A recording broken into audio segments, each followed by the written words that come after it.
On average, the United States has been starting wars with other nations once every 10 years since its founding. And during this time, Iran hasn't started any. Foreign interest in Iran during the modern era began in the early 1900s with the Anglo-Persian Oil Company. The British Crown became dependent upon Iranian oil, and the people of the Middle East were subjected to a century of betrayals, strategic deception, and psychological operations. In 1921, Britain overthrew the Iranian government. During World War II, both Britain and the USSR invaded Iran to steal their oil. In 1953, Britain and the USA overthrew the Iranian government.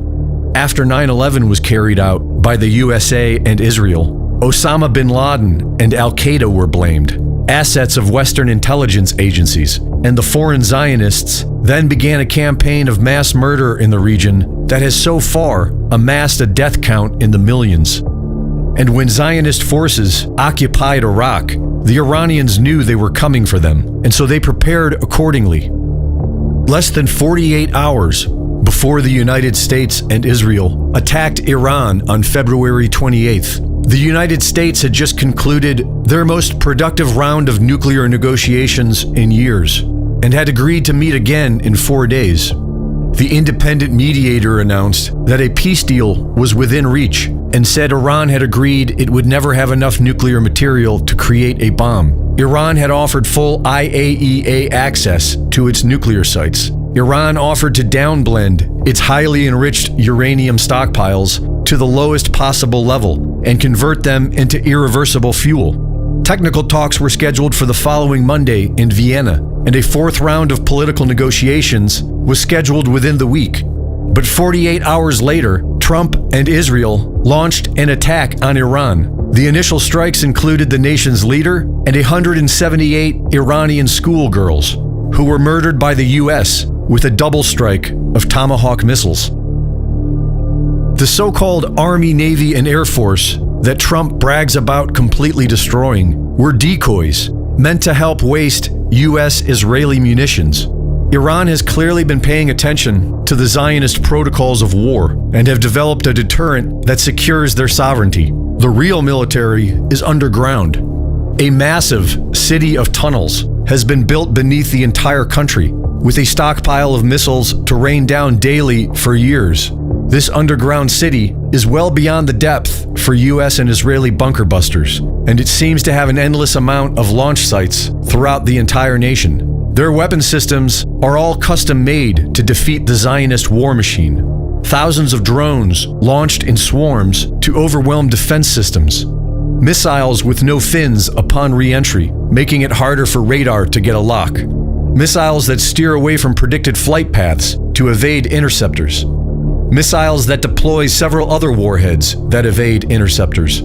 And hypersonic missiles fast enough to evade modern air defense systems. Iran is having so much success that on March 21st, they launched a single strike against Israel's nuclear facilities at Dimona and hit the target in an impressive show of force that sent a clear message. Iran can now target Israel's nukes at will. One of the most striking things about Iran's campaign has been their transparency. They have been announcing their actions and targets and following through to their word, which stands out in stark contrast to the US-Israeli method of war, deception and terror. Iran's real navy is underground as well, and designed specifically for this war. They have thousands of unmanned surface vehicles that operate as swarms and are equipped to take down any ship in the Gulf, no matter how massive. After decades of being exploited and playing nice, Iran has effectively nationalized the Strait of Hormuz, which has always been their home. Iran has been planning this since 2003. They have enough munitions for years and are continuing to produce more underground. The US and Israel, on the other hand, are already running out. Iran has made it clear they will not submit to the Zionist threat, and they will tank the world economy if they need to, which is well within their ability at any moment right now. Greg Reese reporting.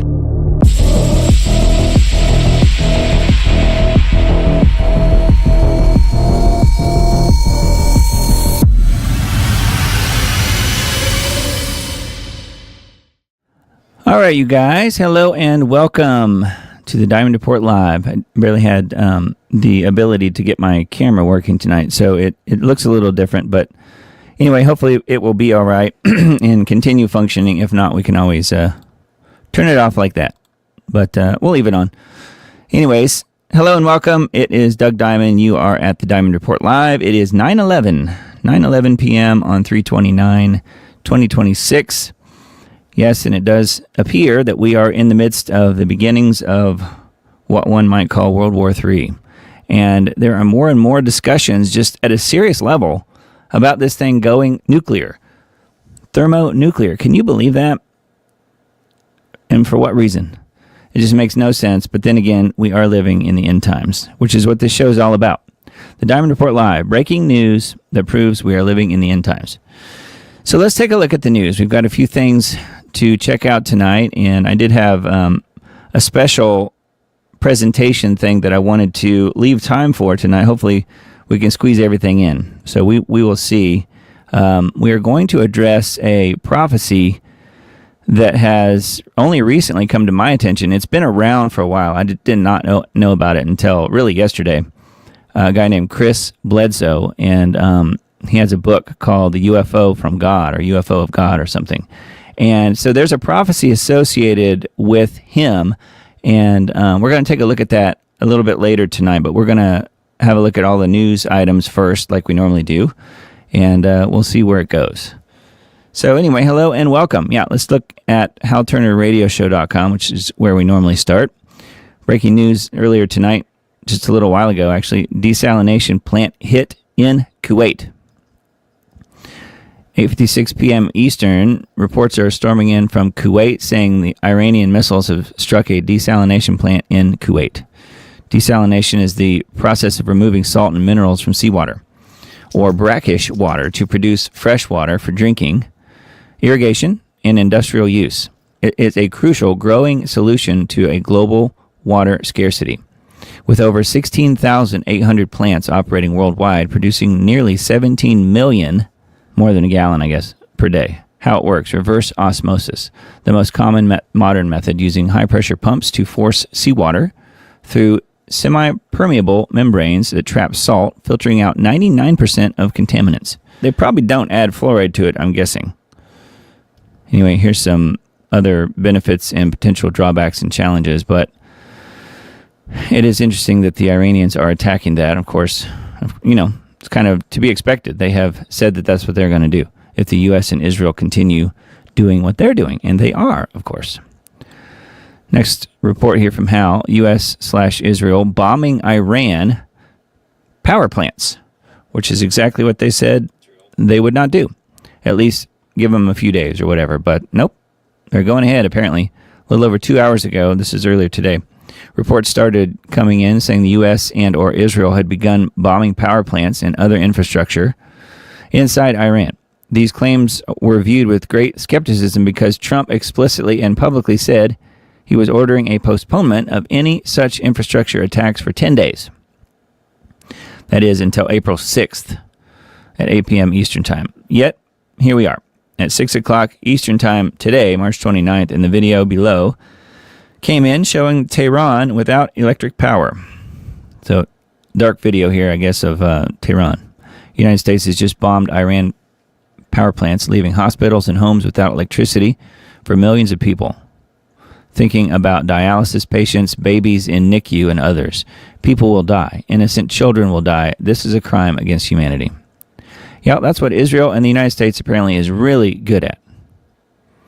And Trump seems to be even, day to day, seems to be more and more proud of that kind of stuff. So he has really hit bottom, I think, or maybe he hasn't quite hit bottom yet. I don't know. It says if we in the U.S. or in Israel did this, our president said we should wait for 10 days. No one will ever be able to trust us again. No one in the entire world. We were supposed to be the good guys. Turns out we're not, according to Hal, and he is exactly right. Yeah, I think that the world already didn't trust the United States, don't you? Which takes us to the famous meme, Hans, are we the baddies? You ever heard that or seen that clip before? You've got the SS officers, and they're addressing the question, when they finally realize that they're the bad guys. And I think that's what a lot of people are quickly realizing about the United States. We've known that about Israel for some time, but the United States and Israel are the same, one and the same, and on the same sides. So this one also from Hal's site, flash radiation detected in Israel.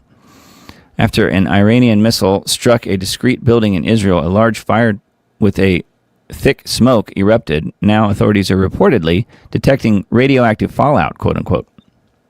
Warnings are going out over TV and radio telling local residents of a hazardous materials event and instructing them to shelter indoors with doors and windows closed and sealed. More info as I get it, Hal says. Authorities report actual radioactive fallout in the area. Residents are urged to take shelter and limit movement until further notice.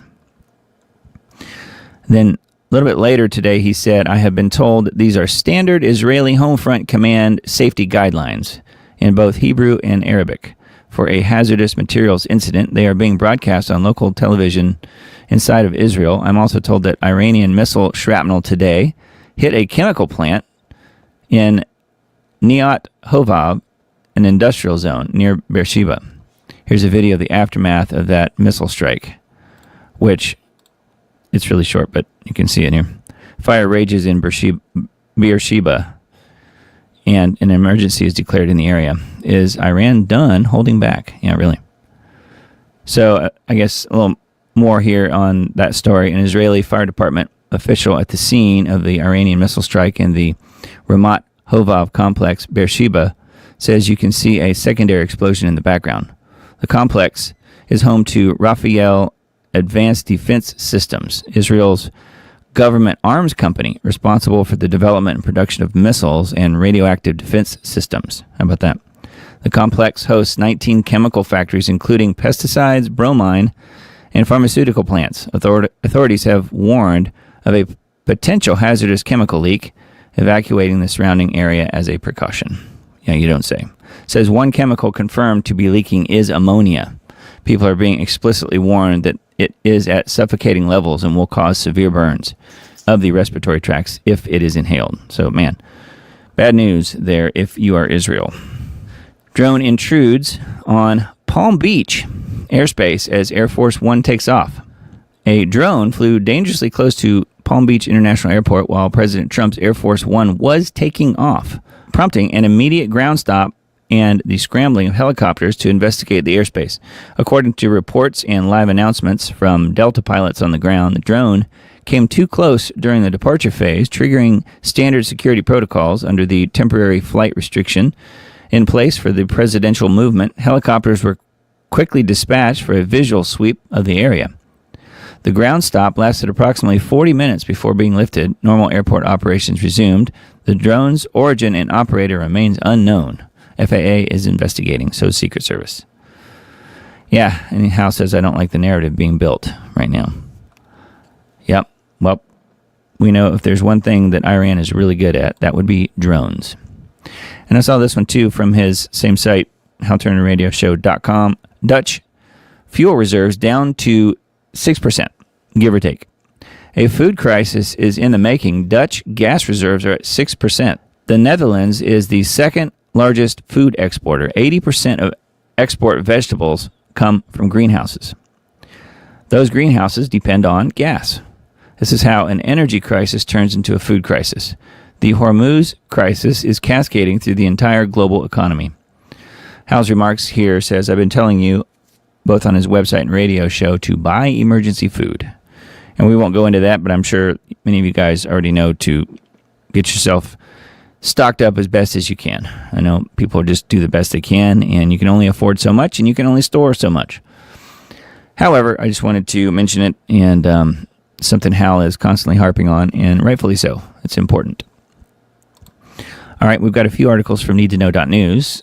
Meta/Facebook and Google lose landmark case about child addiction to social media, ordered to pay $6 million. Would they even notice $6 million? I don't think they would. Not even a drop in the bucket. Los Angeles says a woman named Kaylee, identified as KGM, alleged that using YouTube and Instagram from a young age led to addictive use and contributed to her mental health problems, including depression, body dysmorphia, and suicidal thoughts. A jury found that Meta, formerly Facebook and YouTube, are liable for creating applications that led to harmful and addictive behavior by young users and failed to warn about potential for addiction. TikTok and Snapchat parent Snap were named in the original complaint but settled before the trial. So they weren't actually involved in the trial, I guess. The jury awarded $3 million in compensatory damages and $3 million in punitive damages to the lead plaintiff in the case.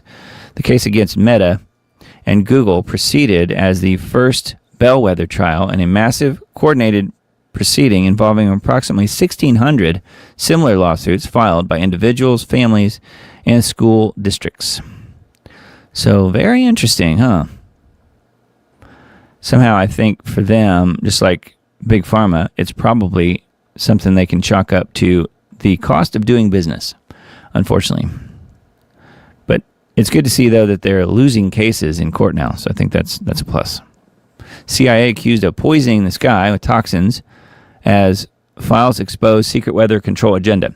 We covered this last week on the Diamond Report, and of course it is Mr. Dane's main article on his site for last week, in addition to the normal Global Alert news that we produce as well.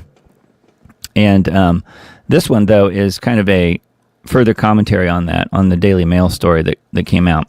Once top-secret CIA files have detailed America's plans to control the world by manipulating the weather, by launching rockets or using planes to dump chemicals into the atmosphere. I don't think there's rockets involved. Maybe I'm wrong.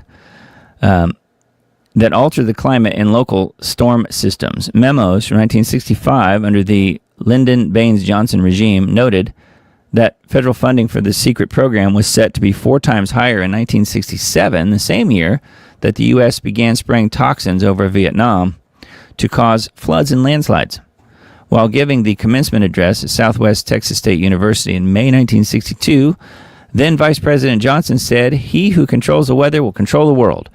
Yes, and a little sidebar here, we have that exact same footage, that same famous footage now, at the beginning of every Global Alert News program that we've done. We're at 555 programs now. I think it's at the beginning of all those.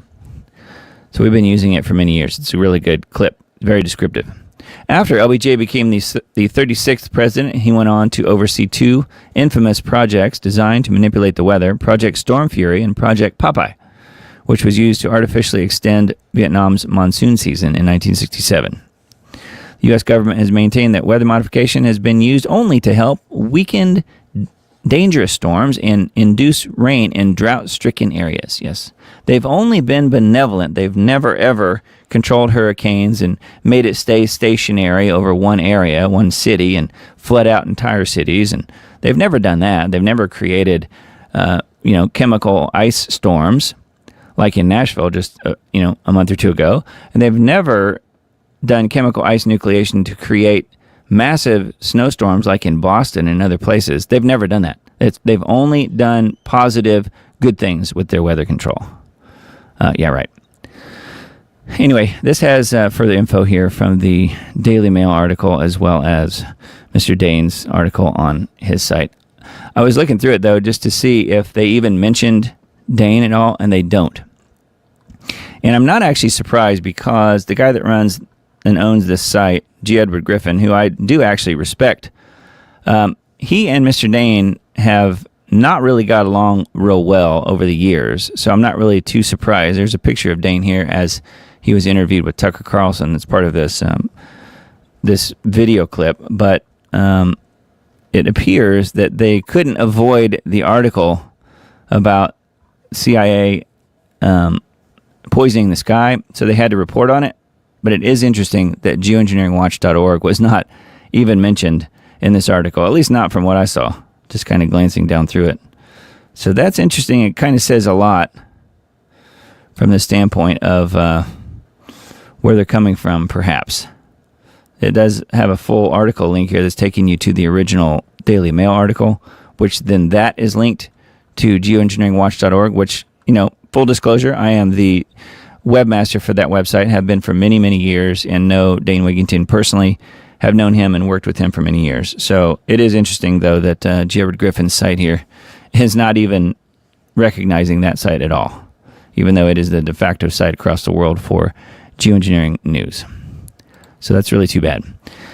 Anyway, let's keep moving here. Former CIA agent weighs in on Israel, war with Iran, Epstein, and the JFK files. Former CIA agent and whistleblower John Kiriakou claims that Jeffrey Epstein was in a homosexual relationship with Les Wexner. How about that? Yikes. And was an access agent linked to Mossad and was running a blackmail/intel network using honeypots. He details Israel's heavy influence on U.S. politics, 10,000 still hidden JFK files, pointing to Mossad motives for the assassination, and asserts Iran and no nuclear program. But Israel pushed for war, and Netanyahu allegedly threatened Trump with nukes, meaning if he doesn't move into Iran, Israel will use nukes on Iran. I think that's what that means. That's what I'd heard before. Mossad holds compromising files delivered by Epstein on the elites. So pretty interesting. And here's further video here from John Kiriakou posted here, part of that interview. So yeah, Netanyahu buffaloed Trump. As far as war in Iran goes, Kiriakou disclosed its disturbing beginning. Franzi asked him whether, that's the person conducting this interview here, I think, asked him whether Israel controlled the United States and whether the U.S. attack on Iran was really Israel's war, quote unquote. Former CIA agent who went to prison for revealing the agency's waterboarding of al-Qaeda terrorists told Franzi that every Israeli prime minister going back 4 decades had asked every U.S. president to bomb Iran, and every president, he said no until Trump. Kiriakou confirmed Rubio's claim, which Trump later denied, that the U.S. attacked Iran to protect American regional assets because Israel would attack with or without U.S. approval. Rubio didn't say that Israel planned to hit Iran with nukes. Of course, he wouldn't say that because Israel's not even supposed to have nukes, are they? But everyone knows they do. And then there's some discussion here of JFK as well and the Israelis. And it says a friend who's close to President Trump told Kiriakou that 10,000 JFK documents will never be released because every single one of them points directly at Israel. Very interesting, isn't it? Are you shocked? I didn't think so. I'm not either. Former president of the Pennsylvania Funeral Directors Association says 30 to 40% of corpses contain white fibrous clots. How do you suppose they got there? It's very interesting, isn't it? Wonder how that would happen. Since 2021, reports of unusual white fibrous clots discovered during embalming have been dismissed as anecdotal. Yeah, it doesn't matter. They're just making it up. Or attributed to fringe voices within the profession. However, senior leadership in the embalming and funeral director industry are confirming the reports. Chris Calvi Jr., the president of the Pennsylvania Funeral Directors Association, 24 to 25, recently reported that he has personally observed these white fibrous clots in an astonishing 30 to 40% of the bodies that he has embalmed over the past 5 years. So the interview here is embedded on the page.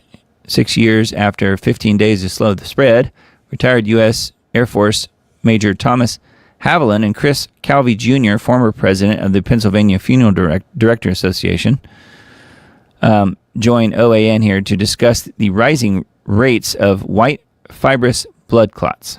So yeah, 30 to 40% of people who've died. And that's probably just a guesstimate, I'm guessing. But anyway, another one on needtoknow.news. And then this one too. Criminal defense attorney explains that police can see through walls and how to stop it. I actually watched this video just to see what it was about, and it is really interesting and not something that I had heard of before. This is a different system. Here's what this says on this page. Criminal defense attorney explained that police have used technology to spy on people in violation of the Constitution. This new company called Xaver, XAVER, is a new technology that uses specialized radar signals and proprietary algorithms to penetrate building materials like concrete, wood, and brick for images of life that it has analyzed by AI. It determines from up to 100 yards away who is in the house, how many people are in the house, the proximity of each person to one another, and exactly the direction each person may be walking. The attorney explained that police have qualified immunity that protects them from being sued for damages in civil court for actions taken in their line of duty, removing consequences for breaking the law. Yeah, they were saying that this system will allow someone to see even small movements. Basically, it can operate as far as 100 yards away. It can see directly through pretty much any sort of material. It cannot penetrate metal. So if you're in a metal building, it cannot penetrate that. Even if you just have foil on your walls, it cannot penetrate that for whatever reason. However, it can see through pretty much everything else. And it says it can detect small motions. So if someone's sitting at a desk and they take their hand off their desk and put it in their pocket and get something out of their pocket and put it back on the desk, they can see that from 100 yards away. So that's how detailed this can be. So scary stuff, and apparently there's some police departments that are using this. It's called Xaver, Xaver. So that is some scary stuff, but I just wanted you to know that it was out there, and it is being put to use. All right, and then got one Liberty Beacon article tonight.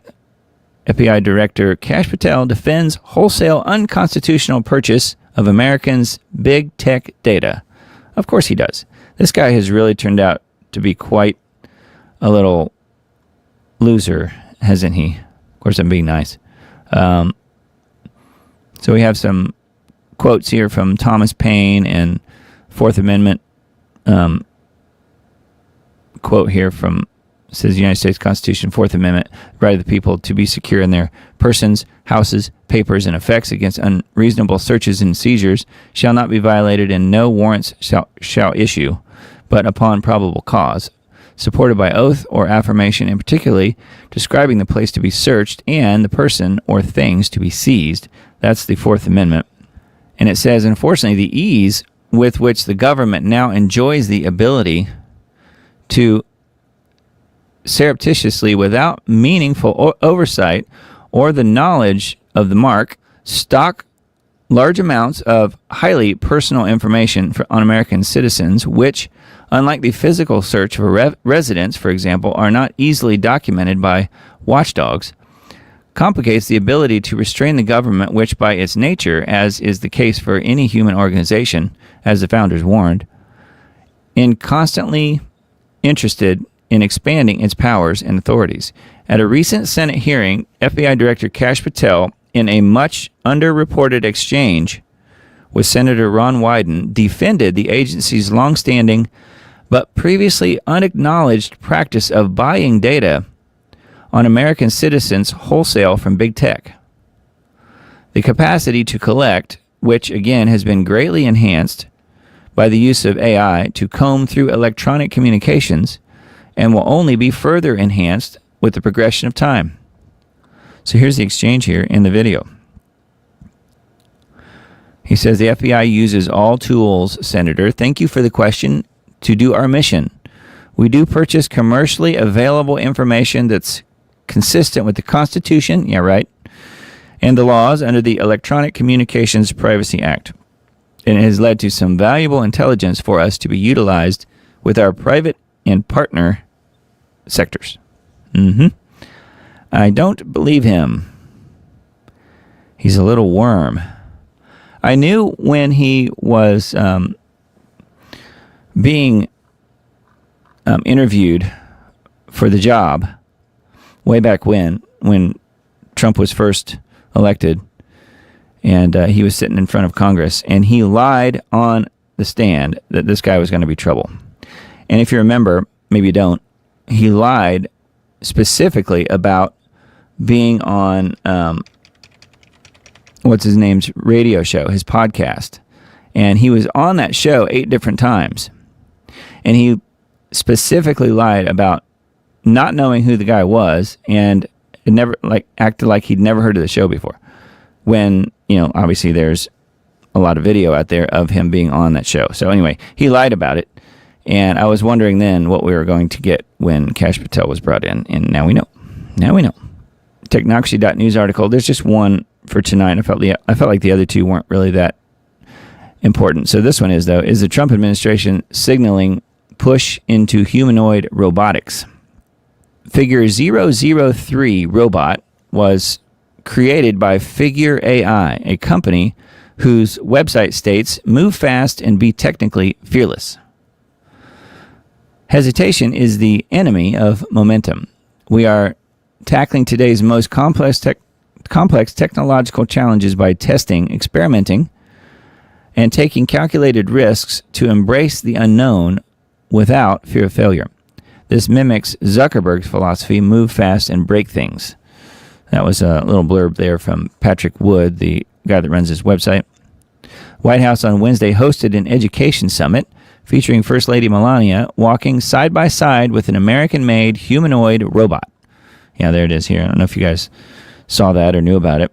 The robot's placement at a White House event suggests the technology wing of the Trump administration is pivoting toward physical AI, with the next chapter increasingly centered on American-made humanoid robots, which, of course, that is exactly where Elon Musk and others want to take it. A Politico report in December revealed that the administration was preparing to go all in on accelerating humanoid robotics, with sources saying White House officials were considering an executive order sometime this year. An executive order. Melania's appearance alongside the Figure 03 robot may be the clearest signal yet that the administration is preparing to embrace robotics as the next natural progression of physical AI. Also on Wednesday, Jeffries announced publishing an insightful note titled Humanoid Robots Begin to Clock In. Given recent advancements in materials, science, battery technology, and most importantly, AI/processing, the dream of larger scale deployments is edging closer to reality, analysts wrote. While humanoid robots are now entering factory floors and, as we have pointed out, soon the battlefield, sounds like Terminator, doesn't it? Deployment of these autonomous machines in real-world commercial applications is set to ramp up this year and next. So anyway, technocracy.news is where that one is. While I'm thinking about it, next Sunday, little programming note here. Next Sunday will be the 5th, also known as Easter. And April 5th, we are doing a show on Sunday night, April the 5th. We will be at 9 p.m. Central Time, just like always. So even though it's technically a holiday here, we will still be doing a show. However, it will be a special show. And you guys may remember I have promised a really good guest will be coming to the show very, very soon. And he and I have now conversed. And I am proud to announce that Mr. Russ Tanner will be a guest on the Diamond Report next Sunday night at this time. So we will look at that a little further as we go and more throughout the week. I'll probably put out an announcement saying that he will be the guest on the show, but I look forward to chatting with Mr. Russ. It's been a while, but he is a geoengineering expert and an expert amongst many things. So look forward to that. So that will be next Sunday, Easter night, 9 p.m. Central Time will be the start time. So the Diamond Report with special guest Russ Tanner. We will not probably have time to look at the news, so I'll let you know that ahead of time. We wanted to just do a live stream together and then have Q&A. So bring questions for Russ if you want to. We will address those next Sunday night, 9 p.m. So I just wanted to point that out and look forward to chatting with Russ next week. Hopefully I'll remember to mention it again toward the end of the show. We'll see. All right, so Revolver.news article, Dr. Malone warns there's a dangerous mole working inside the CDC. Yeah, I would think there's probably more than one, wouldn't you? Could the CDC, I call it the Center for Disease Creation, be one of the most mistrusted government institutions? Sure, that's a bold statement, since so many of our institutions are wrought with fraud, but after all the lies and propaganda that went down with the COVID, the CDC took a huge hit. CDC was founded in 1946, started to control malaria during World War II, and was supposed to protect public health from infectious disease. That was the original mission. Yeah, I would say only on paper. Very straightforward, practical, and easy for ordinary people to understand and support. Those were the good old days. Now look at it. That's why for millions of Americans, the CDC isn't some trusted public health group. It now is just another bloated political institution that allowed the COVID fiasco to destroy its last bit of credibility. These were the people who lectured the country about useless masks and a sketchy vaccine. They silenced dissent like medical Gestapos, buried facts that didn't mesh with their political agenda, changed the rules as they went, and acted like anyone who asked questions was some kind of dangerous kook.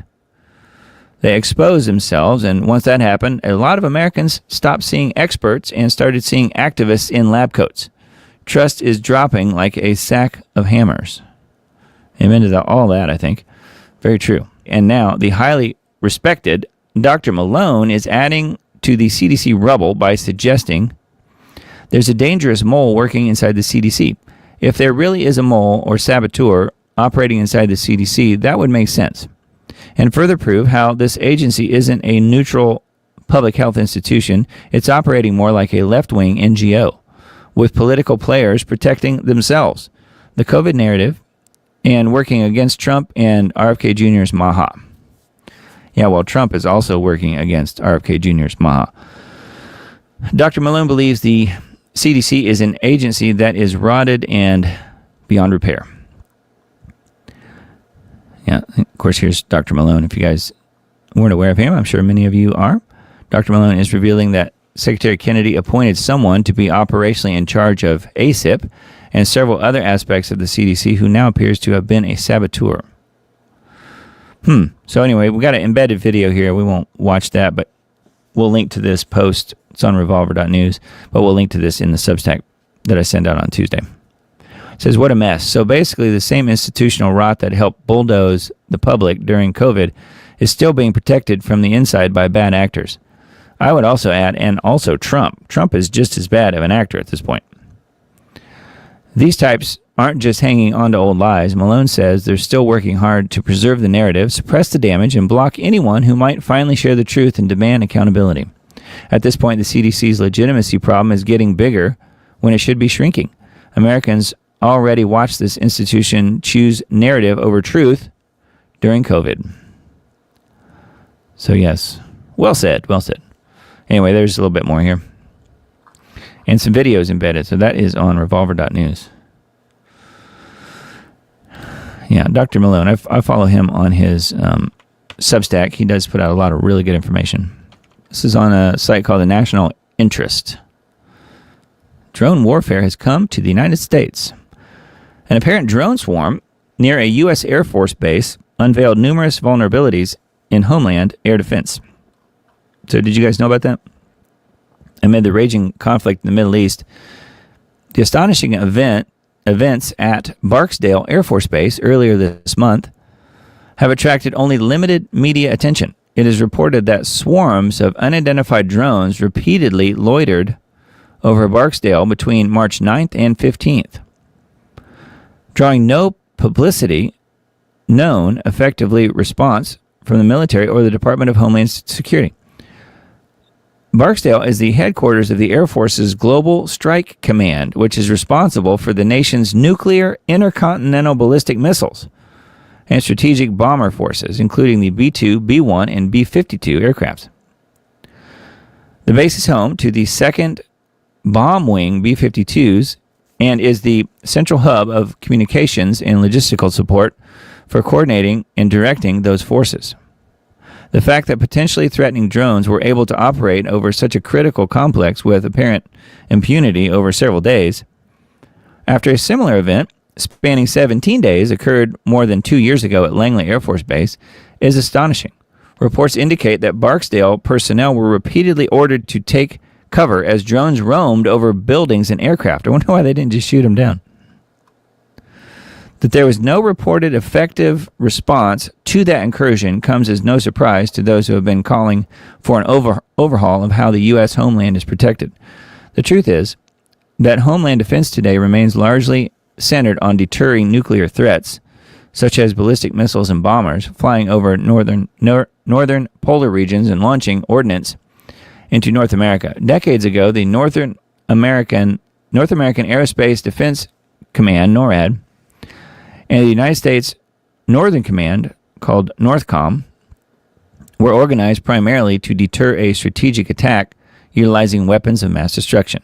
Protected by the Atlantic and Pacific Oceans, the homeland was widely regarded as invulnerable to non-strategic threats, beginning first with 9/11 and now with the advent of unmanned aerial systems, UAS, including military-style drones and such long-range precision weapons as cruise, ballistic, and hypersonic missiles launched from space, air, land, sea, and subsea. That comfortable safe haven assumption no longer holds. What happened at Barksdale is not an anomaly, but a forerunner of a new era in warfare. Defense of the homeland has become and will continue to be a far more complex challenge. So there's a bit more information here on this. But yeah, I didn't even hear anything about that until I just happened to be scanning the news today and came across this. I think they were playing it down, don't you? So yes, Barksdale. All right, this website is called Task and Purpose. Pentagon looks for vendors to supply pre-made bunkers within 30 days. What do you suppose is going to happen in 30 days?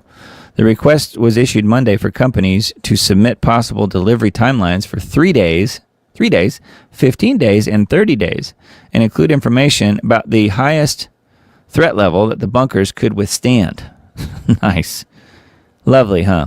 The Defense Department is trying to quickly find vendors who are able to ship pre-made shelters to protect troops in the Middle East as the United States war with Iran continues.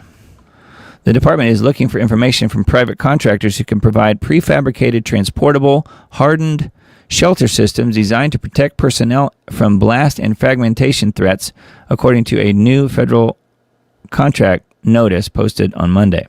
March 23rd notice has a deadline of Friday and asks for companies to submit possible delivery timelines for 3, 15, and 30 days, and include information about the highest threat level that the bunkers could withstand, like blast force, fragmentation, or ballistic impact. The bunkers will be sent to the Aqaba Air Cargo Terminal at King Hussein International Airport in Jordan. Okay, so wow, they're going to ship it over there. U.S. Central Command officials declined to comment on this solicitation. So that's pretty interesting, huh? So they're going to send them to Jordan, assuming to protect American troops, but who knows? Maybe it's for the Israelis. I don't know. Anyway, since the war began, 13 U.S. service members have been killed. I think that number is considerably higher now. We're just not being told. There were some other injured soldiers real recently as well. A lot of the hardened shelters really are outdated and could be defeated if enough missiles get through the defense system. So I think this is a good move. So anyway, jpost.com, Jerusalem Post. The IRGC, so Islamic Revolutionary Guard Corps, threatens universities in the Middle East after alleged strike against Iran University.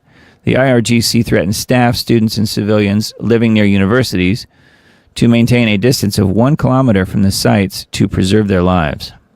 The Islamic Revolutionary Guard Corps, the IRGC, said that it will target American and Israeli universities in the Middle East as a response to a reported attack on the Iran University of Science and Technology in Tehran. The semi-official news outlet called Tasnim news agency reported on Saturday. The statement shared by Tasnim stated that the United States should be aware that all Israeli and American universities located in the West Asia region will become legitimate targets until 2 universities are struck in retaliation for the destroyed Iranian universities.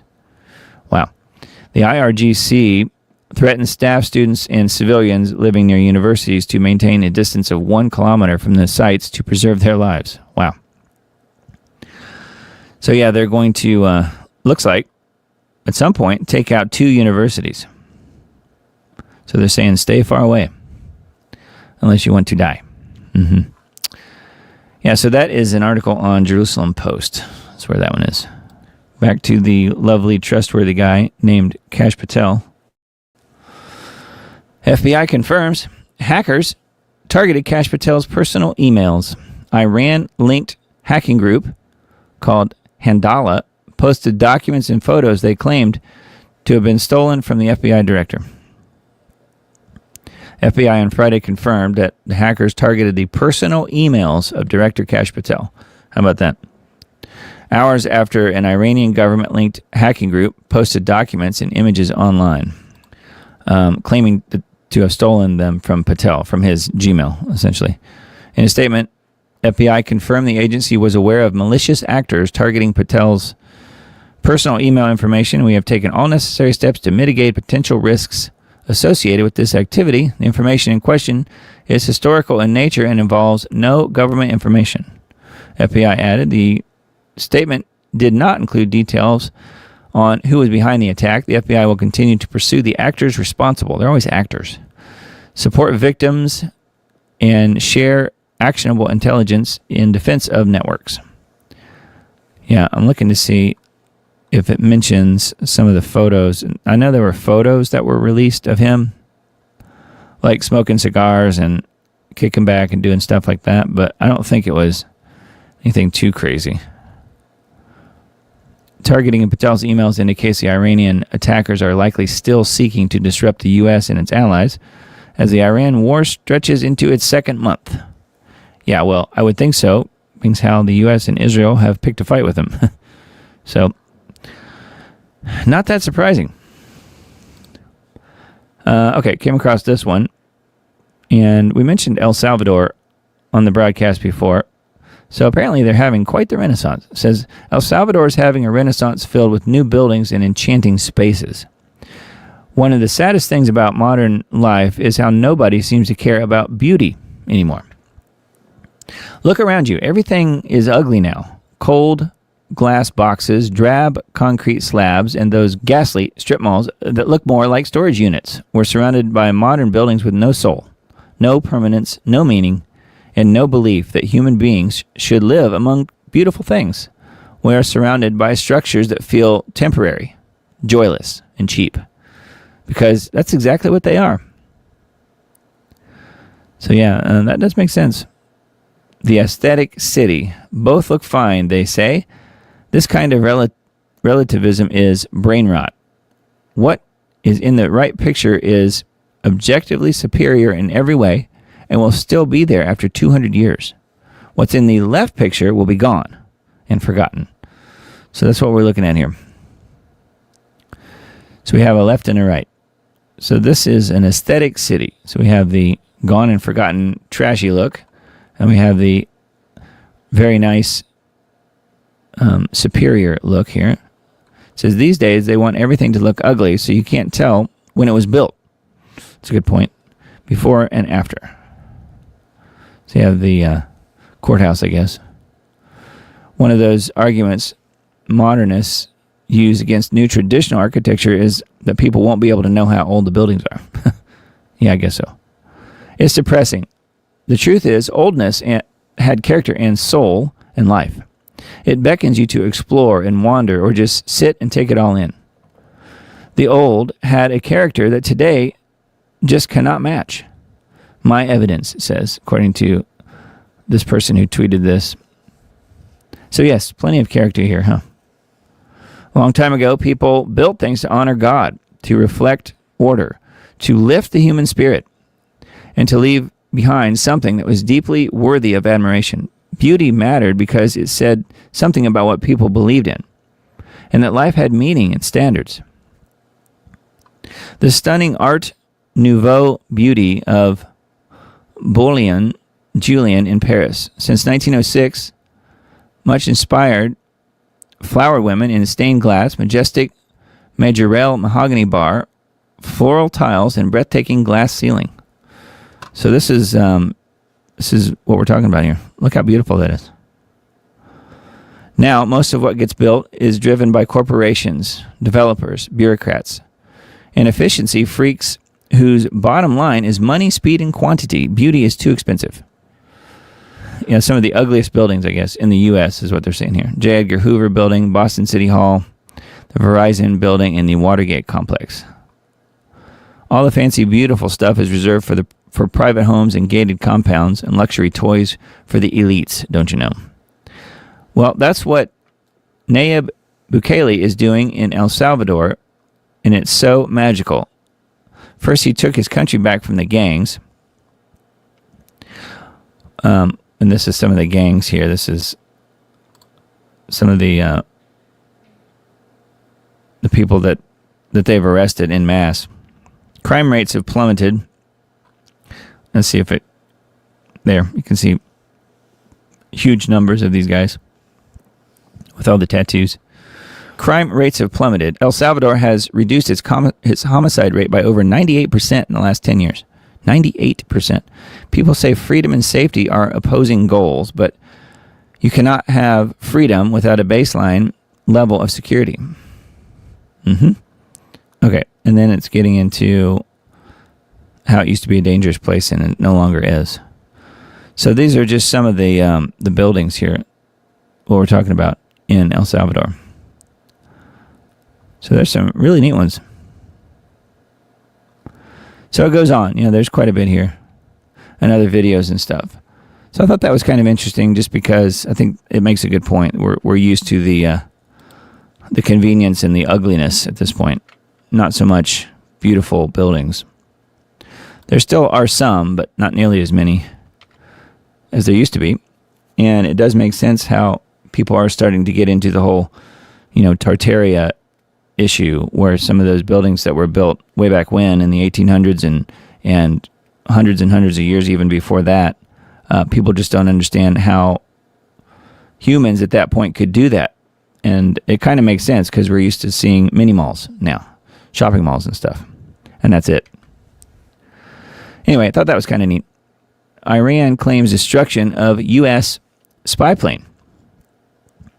An AWAC aircraft has been struck during an attack on Prince Sultan's airbase in Saudi Arabia. Key U.S. Air Force E-3 Sentry AWACS command and control aircraft has been 100% destroyed by an Iranian missile and drone strike on the Prince Sultan airbase in Saudi Arabia. The spy plane was hit along with several other U.S. jets during Friday's attack. So I think this plane was just on the ground.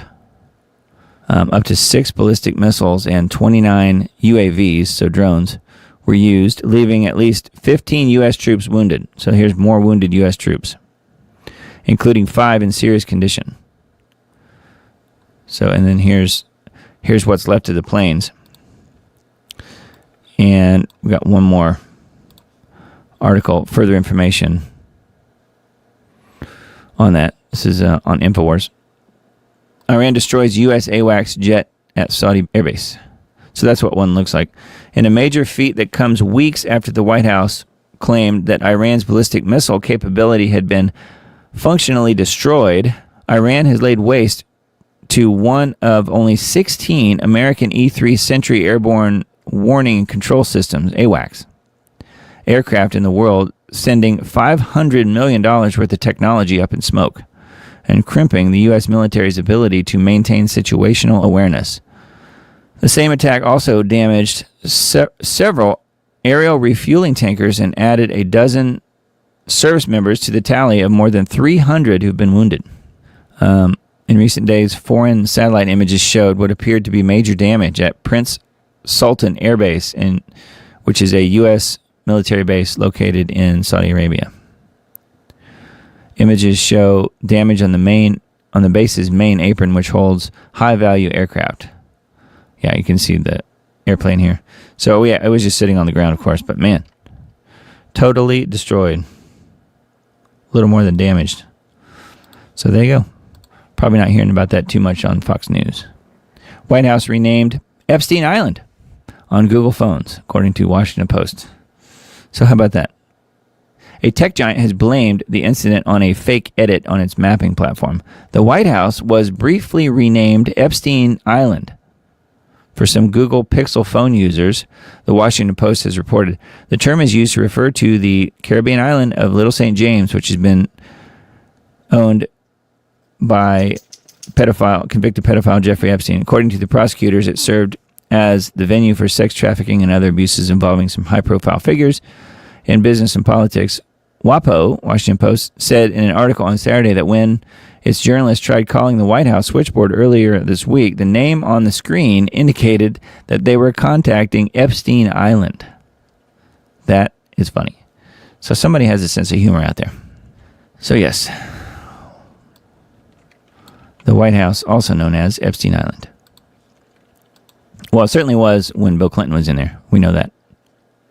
And this one, I think, is a further demonstration of our illustrious president. Trump's signature to appear on U.S. dollar bills. What? Critics say the move politicizes currency and risks blurring the line between national symbols and personal branding. Trump's signature is set to appear on U.S. paper currency starting this summer, the Treasury Department said on Thursday. It will mark the first time a sitting U.S. president and his signature has appeared on legal tender. The Treasury said the redesign is intended to mark America's upcoming 250th anniversary. Trump's signature is expected to replace that of the U.S. Treasurer, altering a long-standing convention, while the Treasury Secretary's signature will remain and no new imagery will be added.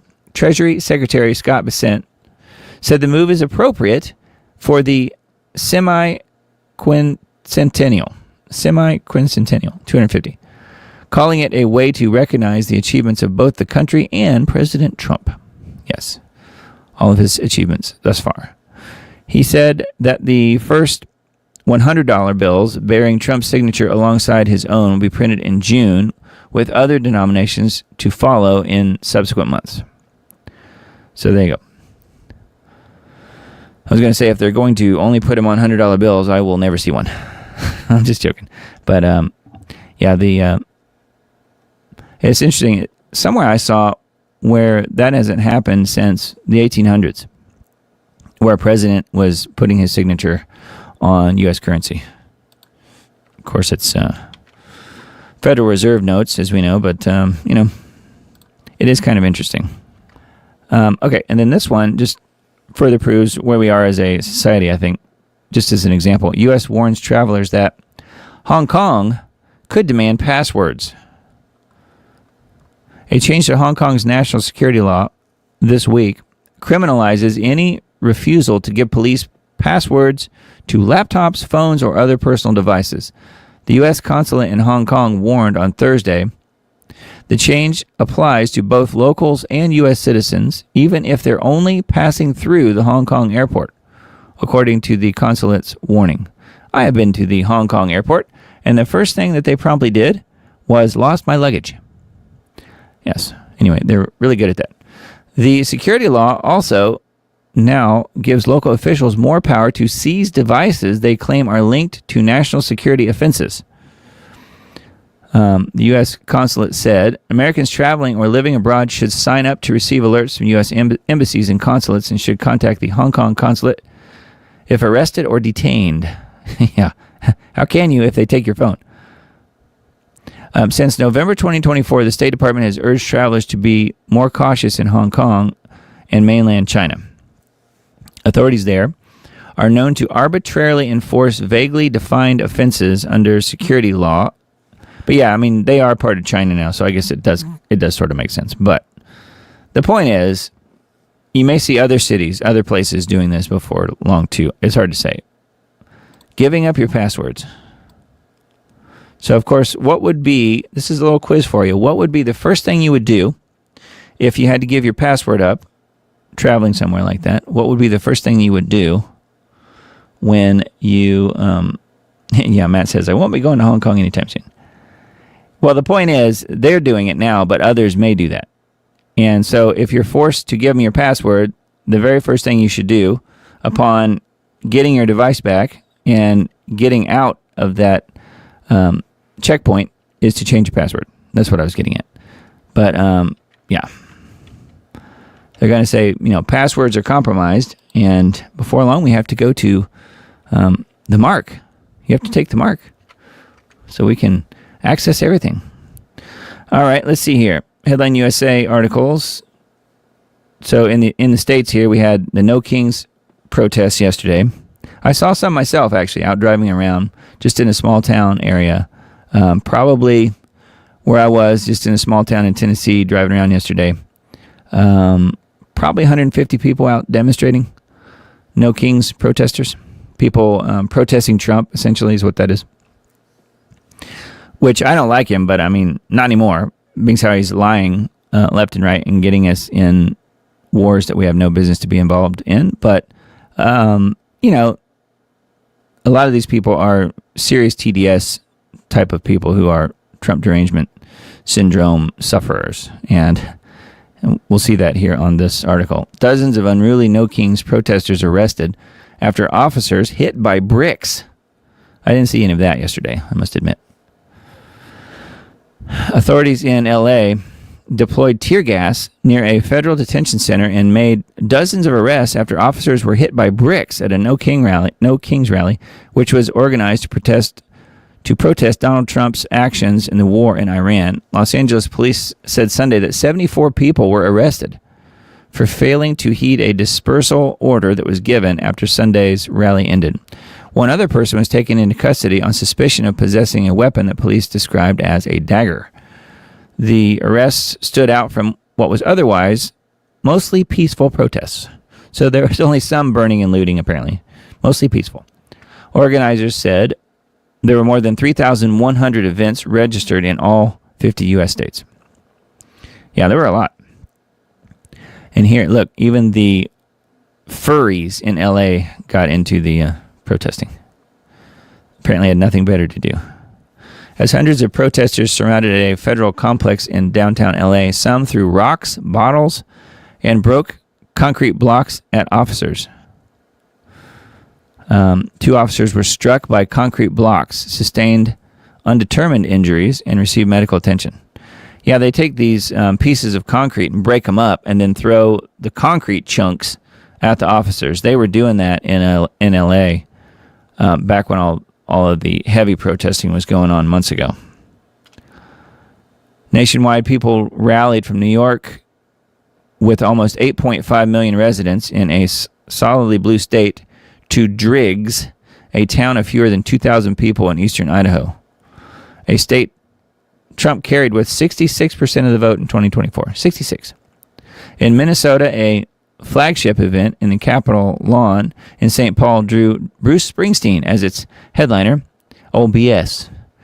You got Bruce Springsteen, you got Barbra Streisand, and now you have Ben Shapiro. So lots of BS around. To celebrate resistance to Trump's aggressive immigration enforcement. Says U.S. organizers have estimated that the first 2 rounds of No Kings rallies drew more than 5 million people in June and 7 million in October. And they're estimating at least 8 million yesterday. I don't know. I'm not sure if they'll never know. Whatever number that they give it, it's always going to be really high. But yeah, No Kings protests. How about were there anywhere you are? Because it's interesting. They even had No Kings protests in the United Kingdom, which, of course, they have a king. His name is Charles. But I guess he doesn't count. NVIDIA CEO Jensen Huang, artificial general intelligence has been achieved. They've been saying this for a long time. So this is a recent article, though, dated today. NVIDIA CEO, or as Trump pronounces it, NVIDIA CEO Jensen Huang is stirring debate across the tech and investment world after declaring that artificial general intelligence, AGI, has effectively already been achieved. If true, the news would mark a major breakthrough in the next generation of AI technology. However, critics say his definition falls short of what the industry has long considered true AGI. Jensen Huang made the comments during an appearance on Lex Friedman's podcast. He suggested that AI systems are now capable of building billion-dollar businesses under the right conditions. Yeah, you probably have to start with the $1 billion. Jensen Huang says, quote, I think we've achieved AGI. Pressed on how long it would take for AI to independently innovate, find customers, and run a company valued at $1 billion, he offered a striking response. He just said, I think we've achieved AGI. Sounds like a robot. He argued that AI models could already create viral digital products capable of generating massive short-term revenue, even if those ventures are not sustainable.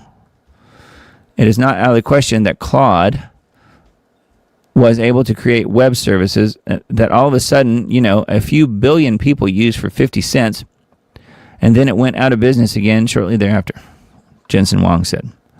So anyway, this is the interview here with Lex Friedman, I guess. It says, traditionally, AGI has been understood as AI that matches or exceeds human-level reasoning across a wide range of tasks. So that is officially AGI, that definition. It matches or exceeds human-level reasoning across a wide range of tasks. Huang, however, appears to define it through a business lens, whether AI can generate large-scale economic output. The distinction is critical. Critics argue that creating a short-lived viral app is a narrow achievement, not evidence of the kind of general intelligence the term AGI has historically implied. So it sounds to me like it's not really the case. He's just sort of bending the definition of it a little bit to sell more chipsets, to sell more video boards and stuff. Sounds like. State advances plan to begin using dead people for human composting in the food supply. Doesn't that sound yummy? I'm looking at the comments here. How did I not know till now that Shapiro's initials were BS? I know, Ben Shapiro. Now you know. Yes. Yeah, he's BS too, just like Bruce Springsteen and Barbra Streisand and so many others. Oklahoma lawmakers are advancing a chilling plan to begin using decomposed human remains as soil fertilizer to grow food for public consumption. Actually, this is something that I've heard about through Mike Adams. He's been talking about this for a long time. So this is on Slate News, though. This is a different outlet, but you get the idea. Despite a widespread backlash, the state is pushing forward with controversial legislation to legalize, quote, human composting. The move is igniting outrage from conservatives who warn that the state is adopting policies long associated with radical blue state agendas. Yeah. Oklahoma State House passed HB 3660 in a 59-37 vote, advancing a measure that would classify natural organic reduction, NOR. They always have some acronym. NOR. Commonly referred to as human composting, as a form of cremation under state law. So you can, I guess when you die, you could become dirt, like compost, instead of just being buried or whatever. State Rep Jim Shaw, Republican from Oklahoma, blasted the bill, warning it represents a fundamental departure from conservative principles. Today, the House advanced HB 3660, a bill to legalize the use of composted human bodies as fertilizer. If this bill is put into law, Oklahoma joins 14 blue states that have legalized this process. So instead of outlawing this type of practice outright, we're on track to take the use of humanure as fertilizer, another disgusting step forward. The bill is sponsored by State Rep Eddie Dempsey, Republican, Oklahoma, and State Senator Casey Murdoch, Republican, Oklahoma, both representing rural districts. Despite Oklahoma's Republican supermajority, the legislation passed with support from 43 GOP lawmakers. 36 Republicans and 1 Democrat voted against it. Oklahoma House Speaker, Republican Kyle Hilbert, also backed the measure. They had a heated exchange on the House floor.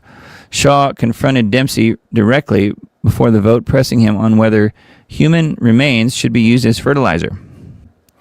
I just got to ask, do you really believe that human remains, or even my favorite subject, human poop, are okay as compost or fertilizer?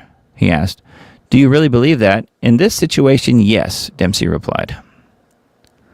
So there you go. We are compost, apparently. But, it just shows the degradation of the, of humanity. Just how, humans used to be looked at as, made in the image of God, and now we're to be composted after we pass.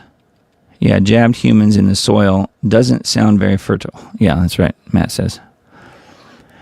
Using people as compost is absolutely end of the world news. Isn't that what colonies did in Waterworld? Yikes. Yeah, I think you're right. I only saw that movie one time. You probably know why. It's probably because it was bad. But, yeah, I think that was the case. Yep, there have been all kinds of movies about stuff like that. Anyway, yep. Human composting. Lovely. All right, we got a couple of articles from Gateway Pundit, so let's look at that one. Breaking second plane grounded, isolated, and declared a potential hijacking incident in Atlanta. So this happened, I think I mentioned this a couple weeks ago,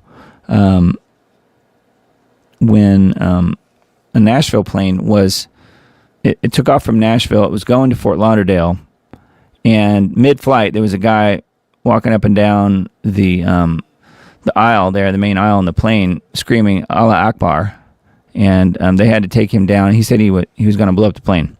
Well, they had to take him down and hold him down, and then they landed in Atlanta. So I'm not sure if this is part 2 of that, or let's take a look. Just hours after an American Airlines flight was diverted to Detroit with a disruptive passenger prompting an FBI response, a second U.S. commercial flight declared a potential hijacking incident upon landing in Atlanta on Sunday evening. Frontier Airlines Flight 2539, an Airbus 320 flying from Columbus, Ohio to Atlanta, landed at Hartsfield-Jackson Atlanta Airport around 5:09 p.m.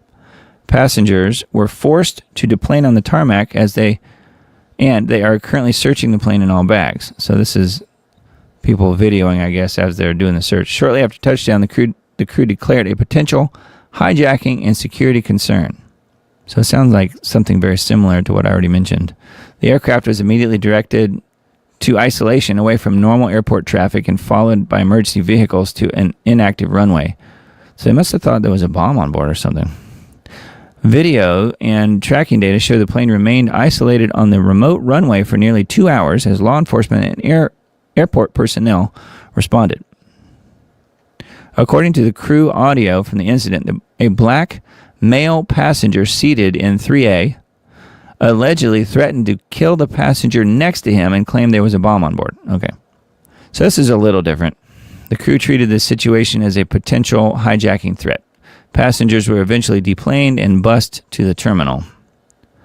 And then they had that scare, a couple weeks ago too in Kansas City at the airport where they had to clear out the entire airport. Note that all of this kind of stuff has kicked back up again after we invaded or attacked Iran. Soon to be an invasion too, I'm sure. All right, and then this one too. FBI agents swarm isolated American Airlines jet at Detroit Metro Airport after disruptive customer forces diversion of New York City to Chicago flight. So this sounds like a different one. American Airlines flight from New York to Chicago was diverted Sunday morning to Detroit Metro after a reported disturbance involving a disruptive passenger. Yeah, this is a different one.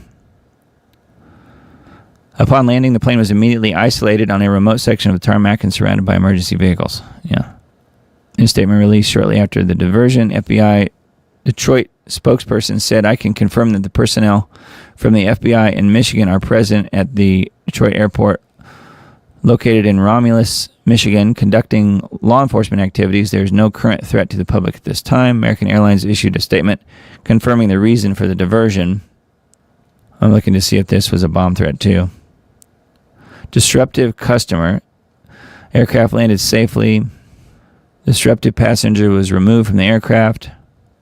Yeah, so this was a different one. So again, this is like 2 in one day here.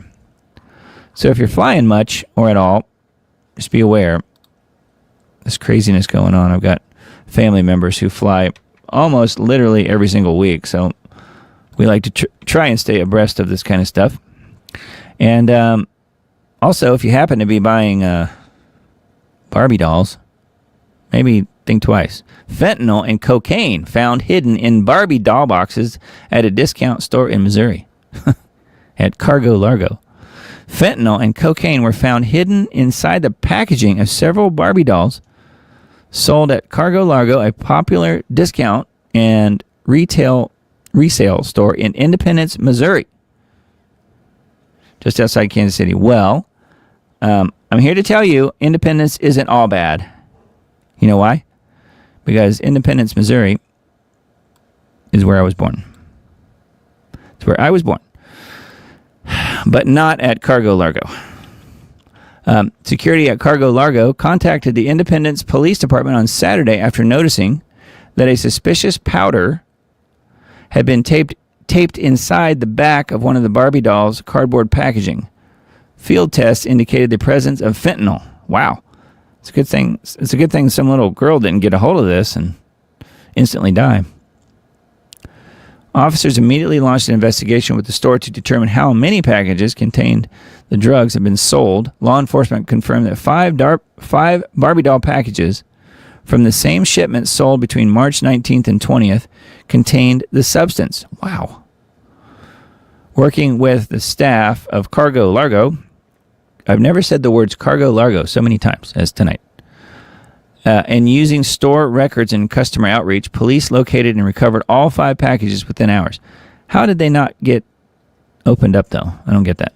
No injuries or exposures were reported, and the dolls themselves were not contaminated. Well, that's luckily a good thing. Subsequent laboratory testing found that the substance was primarily cocaine with trace amounts of fentanyl. So, wow. Even Barbie dolls are vulnerable to overdosing in cocaine and drug use. Isn't that crazy? What is the world coming to? Can't even buy a clean Barbie doll these days. So sad. All right. Wine Press Substack. I like this picture of Trump because his umbrella's inverted. It's like inside out. MAGA is dead. Republicans at CPAC cheer for Trump's impeachment. Yeah, that was pretty funny. That was an oops moment for sure. A lot of people I know who just voted for Trump because they thought it was cool are just now being like, I can't stand the guy, said a Gen Z voter. Well, I'll give him props on 2 things. Apparently, he's closed the border. I think that's good news. And he did free the J6ers, but beyond that, it's just been downhill since then. Frustration and a deep sense of utter betrayal, I think that's a good word, has been ongoing since Donald J. Trump became president again a second time in January 2025, and it now appears many more Republicans and conservatives that supported the Make America Great Again, MAGA, movement are simply over it and done, especially Gen Z, of which I am not Gen Z, but yeah. This week, the annual Conservative Political Action Conference, CPAC, in Dallas, came to a close, and it looks to have been a flop. Unlike past events, Donald Trump was not there, nor was VP Vance or others in his administration, which perhaps is what led to a lesser turnout than usual. Yeah, it was pretty empty. Here's a snapshot there of all the empty seats. So here's the stage way up here, and there's just like, a smattering of people in the first 10 rows or less. And then, the state of the GOYP, GOYP. This guy's asleep. But probably the most concerning sign is that the MAGA base is fractured. It was when Matt Schlapp, what a name, Matt Schlapp, chairman of the American Conservative Union, was shocked when he asked the crowd this is the quote, how many of you would like to see impeachment hearings? And the crowd cheered. Stunned and disappointed, Schlapp replied, no, that was the wrong answer, and then said again, let's try that again. How many of you would like to see impeachment hearings? To which the audience cheered again. And here's the video clip. I don't have it patched in, but I did see it. What has become apparent is that Trump and the GOP have lost the youth vote, among Gen Z and millennials. Yep, that is true. I think the more they continue supporting Israel and these never-ending wars, of which Gen Z people would be the first ones to be drafted, I think they're not going to be supporting you as a president, Mr. Trump. Anyway, I know it's not really new news, but I just wanted to point that out. Yeah, the whole CPAC thing was kind of a flop. Will President Trump send U.S. troops on a suicide mission to take control of the Strait of Hormuz? Military experts draw comparisons to disastrous World War I Battle of Gallipoli. The Gallipoli campaign. President Trump is massing American troops in the Middle East while talking about a peace deal with the country Iran, whose leaders deny that they are in any such talks and want no part of Trump's deals. I tend to believe the Iranians, don't you? Because Trump has been lying over and over again. Elements from the 82nd Airborne Division headquarters and a brigade combat team will deploy to the Middle East, the Pentagon confirmed in a statement Wednesday. We can confirm elements of the 82nd Airborne, some division enablers, and the 1st BCT will be deploying to the CENTCOM AOR, Defense Department spokesperson said. Military analysts estimate that a combined 10,000 and 50,000 U.S. troops consisting of Marines and Army units are on the way, the first installment of which is due to arrive in the region this weekend. I'm looking to see what they're saying about Gallipoli. I'm no military expert, but I'm not sure how it behooves the U.S. operation to announce such troop deployment ahead of time, giving the Iranians time to prepare even more than they already are. It's especially true if you're sending only 10 to 50,000 troops into a country like Iran that has 1 million men in uniform, including 150,000 highly trained elite members of the IRGC, Iranian Republican Guard Corps. Yeah, it's a suicide mission is what it is. Let's hope he's smart enough to say no on this, but again, the real president is Bibi Netanyahu, not Donald Trump. Old and stoned, ? You're still good enough for drone fodder. Meanwhile, multiple news agencies are reporting that the U.S. Army has raised the maximum enlistment age to 42 years old and scrapped a barrier for potential recruits who have a legal conviction for marijuana and possession of drug paraphernalia. So the druggies get to go first. Old people and stoned people, or maybe if you're a combination of both, up to 42 years old, you can still get drafted. Isn't that nice? It says Cartwright writes of the World War I battle that took place in 1915. So if you don't know about Gallipoli, here's what this says.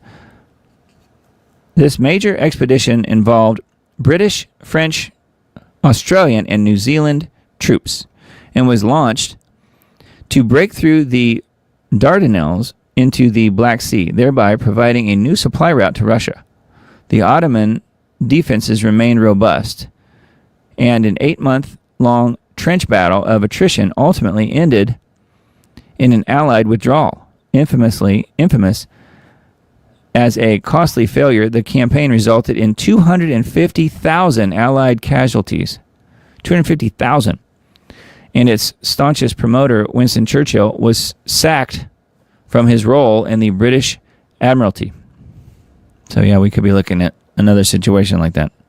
For more insights into this fascinating historical analysis that someone in Trump's inner circle is surely aware of, fast forward to the 44:38 mark in this Douglas McGregor video with his interview here with Lieutenant Colonel Daniel Davis. So they must go through that and compare what potentially could be happening to the whole World War I Gallipoli campaign. Anyway, pretty wild. That's on leohoman.substack.com. And so is this one. Ancient Christian communities being forcefully uprooted from their homes in Israel's West Bank. These Christian communities have coexisted in the Holy Land for 2,000 years. Now their very existence is threatened. Yeah, I saw an interview with a guy named Jason Jones who's working with these folks, and he's a really good person to follow on X.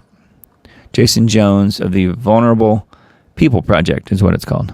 I was looking to see if he's mentioned here in this article, and I don't see that, but he definitely addresses some of these same issues.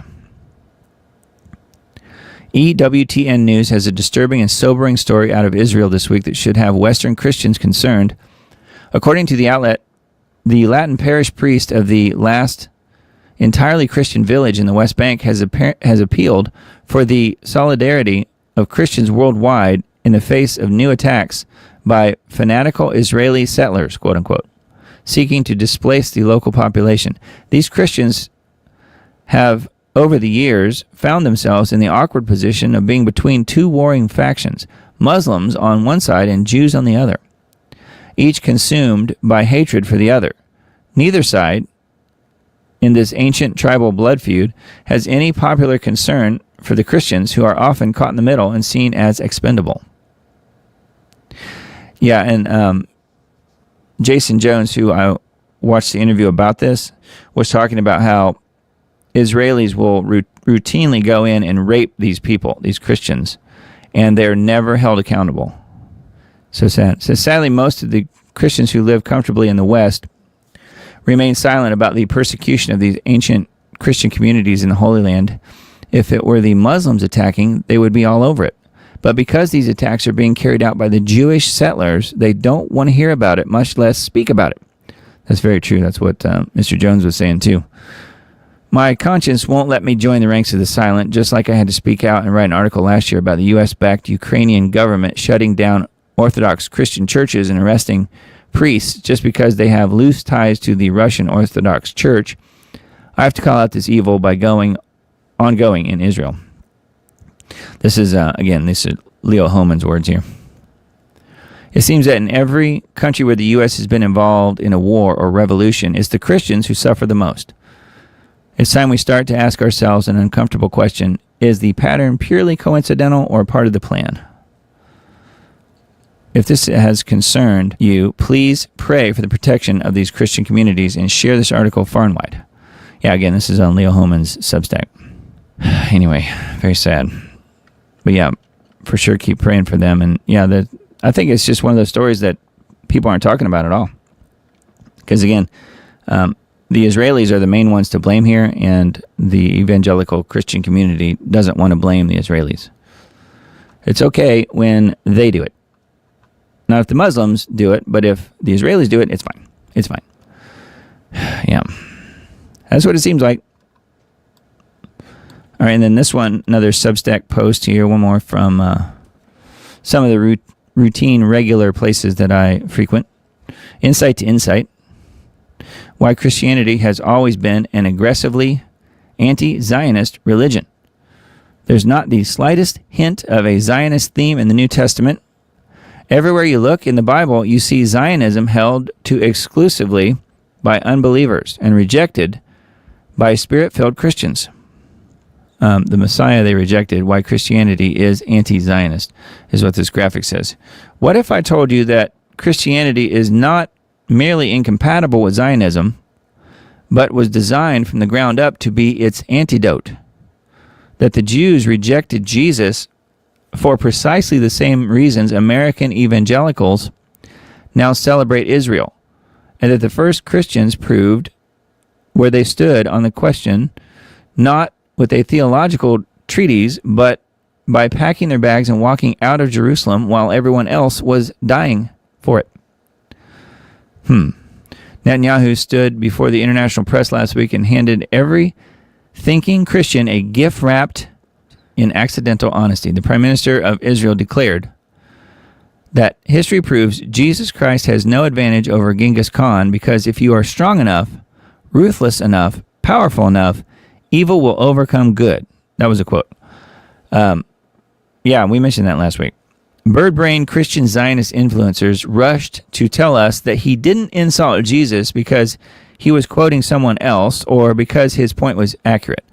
Both are true observations, because Netanyahu was indeed quoting someone else, and his overall point was, in fact, true, but neither truth meant it wasn't insulting to use Jesus as the example of a weakling who went to the cross in defeat. That should rightly have any believer not playing Netanyahu's public relations specialist up in arms. Yeah, no kidding.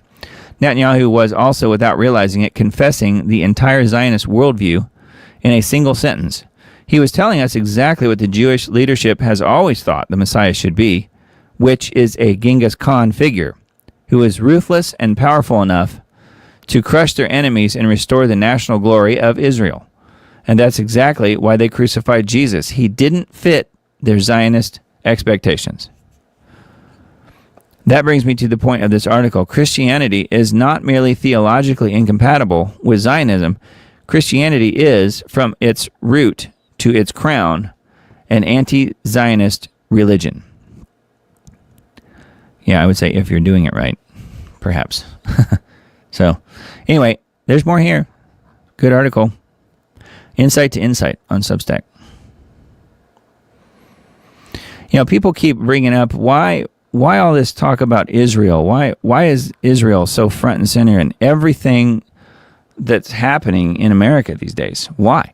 And I would come back to the fact that we are living in the end times. People don't realize we're living in the end times.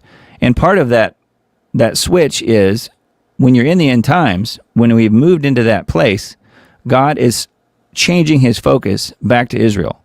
But not the little country in the Middle East. That's what we perceive. But instead, the believers in Jesus Christ. That's the true Israel. So that switch is underway now. That's why I think, at least in my opinion, that's why Israel is so front and center in everything going on these days. Because people are mistaking the true believers in God and in Jesus Christ. They're mistaking them for the people that run Israel, for Israel in general. That's what I've noticed. All right, now let's look at this one. This one I thought was, again, breaking news that proves we're living in the end times. I think this is a good example of that. So, see a side-by-side picture here. This one says, a drunk Kentucky student who yelled the no-no word, you know what that word is, right? Starts with an N. Who yelled a no-no word was denied early release from jail. Keep in mind, she's in jail for saying a word, something that should never happen in a country that has free speech. Same state, a person she would probably call that word, right here, is released early despite butchering a child while he slept in his room at night. So it's okay when he does it, but she can't use that word. Ex-Kentucky student sent to jail for shouting the N-word is denied early release, and yet, just a few weeks difference here, a couple months difference, I suppose.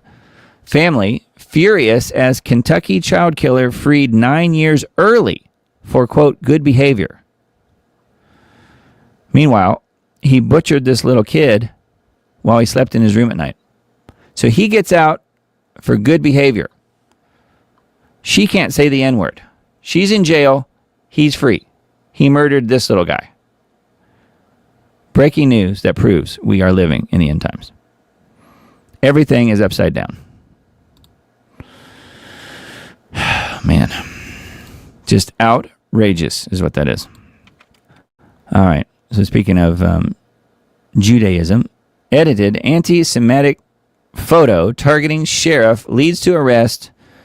Bouchard warns of rising anti-Semitism. Maybe Bouchard. So this is the meme here.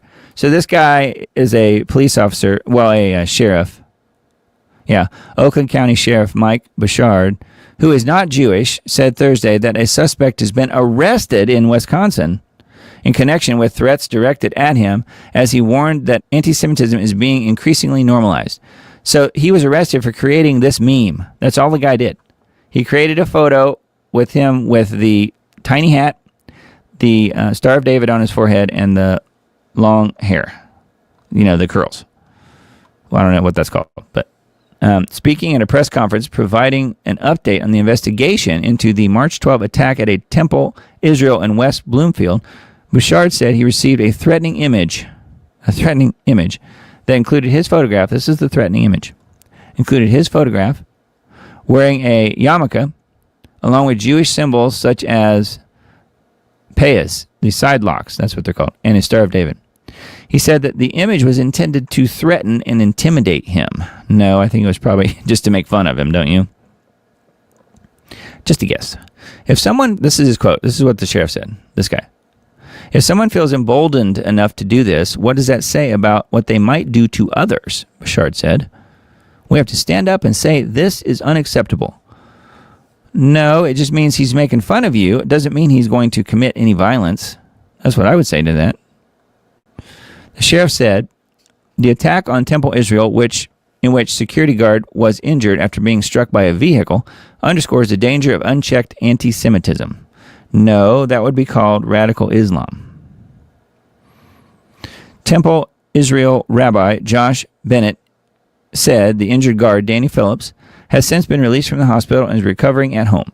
Bouchard urged community members to speak out against anti-Semitism and said failing to do so allows such behavior to escalate. Yeah, meanwhile, they arrested the guy who did this meme in Wisconsin. So you can't make fun of the sheriff. You know who your owners are when you can't make fun of them. Isn't that true? CNBC article, Walmart digital price labels are coming to every store shelf in the U.S. by the end of this year. Yeah, digital, there it is right there. Digital pricing. So this is, if you're in the store shopping, it'll look like that. You know why they do that, don't you? It's so they can update the price of things on the fly. So here's what this says. Walmart is rolling out digital shelf labels and expects the technology to be in all U.S. stores by the end of the year. Kroger has also begun experimenting with this technology. The nation's largest retailer says the digital price tags help associates do their jobs better and stresses that prices on items will be exactly the same for every consumer in every store. Yeah, because the rumors are already starting to fly that was not the case. That if you're in one part of the city, it might be more expensive than certain products in another part of the city. Some legislators are wary of the technology's potential to be used in dynamic pricing models that disadvantage consumers, says with Senators Jeff Merkley of Oregon and Ben Lujan of New Mexico introducing a bill to ban it. I don't think that's going to happen. It is Walmart we're talking about here. As the technological and digital landscape has transformed American retail, there have been some areas of life that have remained unchanged. The grocery store aisle, for instance, looks largely the same as it did 50 years ago.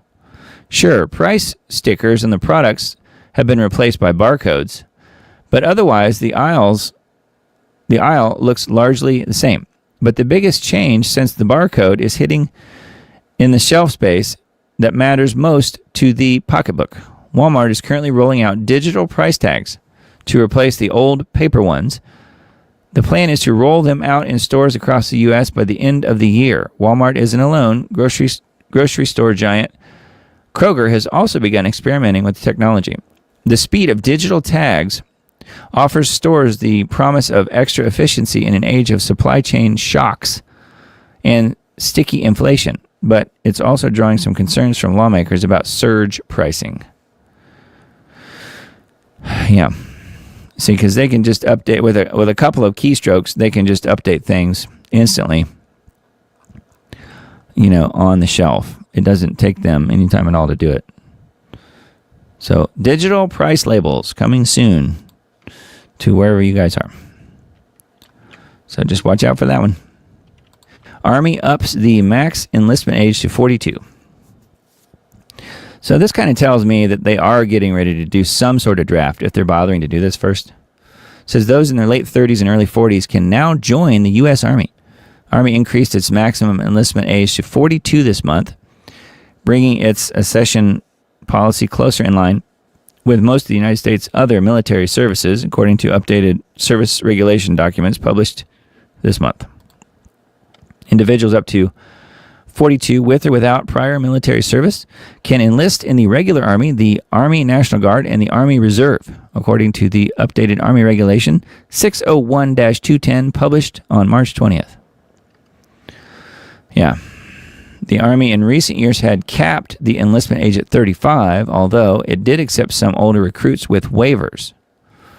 The policy did not change the Army's minimum ages for enlisting, which remains 17 with parental permission or 18. So get ready. So enlistment age 42, which got me thinking. We were talking earlier about BS, and we've already mentioned his name. Ben Shapiro is 42, so he can enlist, and he should. He can put on his tiny hat and give him a gun and send him over there. Let's see what happens. But he just happens to be 42.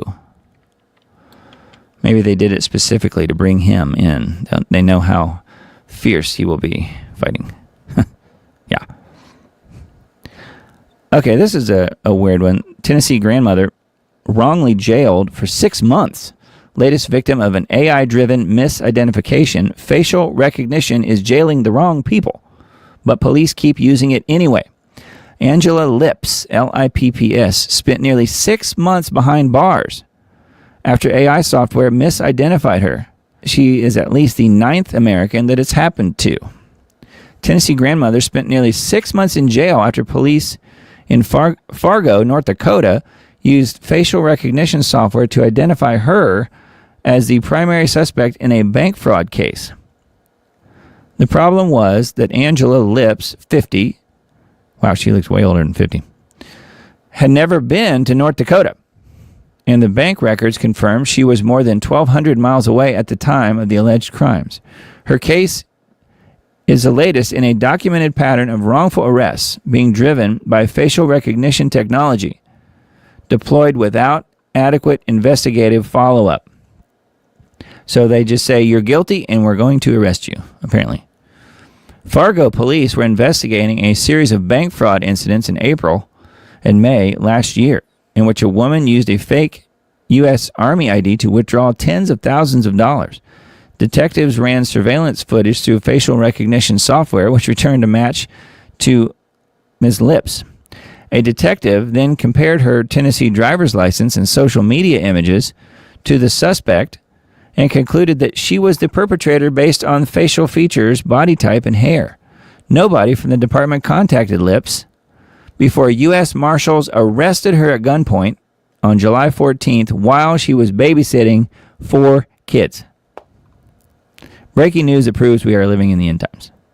Lipps sat in a Tennessee county jail for 108 days before North Dakota officers collected her. Her attorney, Jay Greenwood, immediately requested her bank records, and when Fargo police finally met with Greenwood and Lipps on December 19th, 5 months after her arrest, the records showed she had been buying cigarettes and depositing Social Security checks in Tennessee at the time police placed her in Fargo, North Dakota. The case was dismissed on Christmas Eve, but the damage had already been done. She had no money, no coat, no way home, and subsequently lost her house, her car, and her dog, all because of this misidentification. Says it's not unusual. Shockingly, this is just the latest in a series of structural failures that have led to innocent people being persecuted for crimes that they didn't commit. A January 25 WAPO investigation, January 2025, so a year ago, documented at least 8 instances of Americans wrongfully arrested after police found a possible facial recognition technology match, FRT match. And in FRT, that's interesting. And in every case, investigators skipped fundamental steps like checking alibis and comparing physical descriptions that would have cleared the suspect before arrest. No, they just go arrest them first. So there's more stories here on who these other people are. Isn't that insane?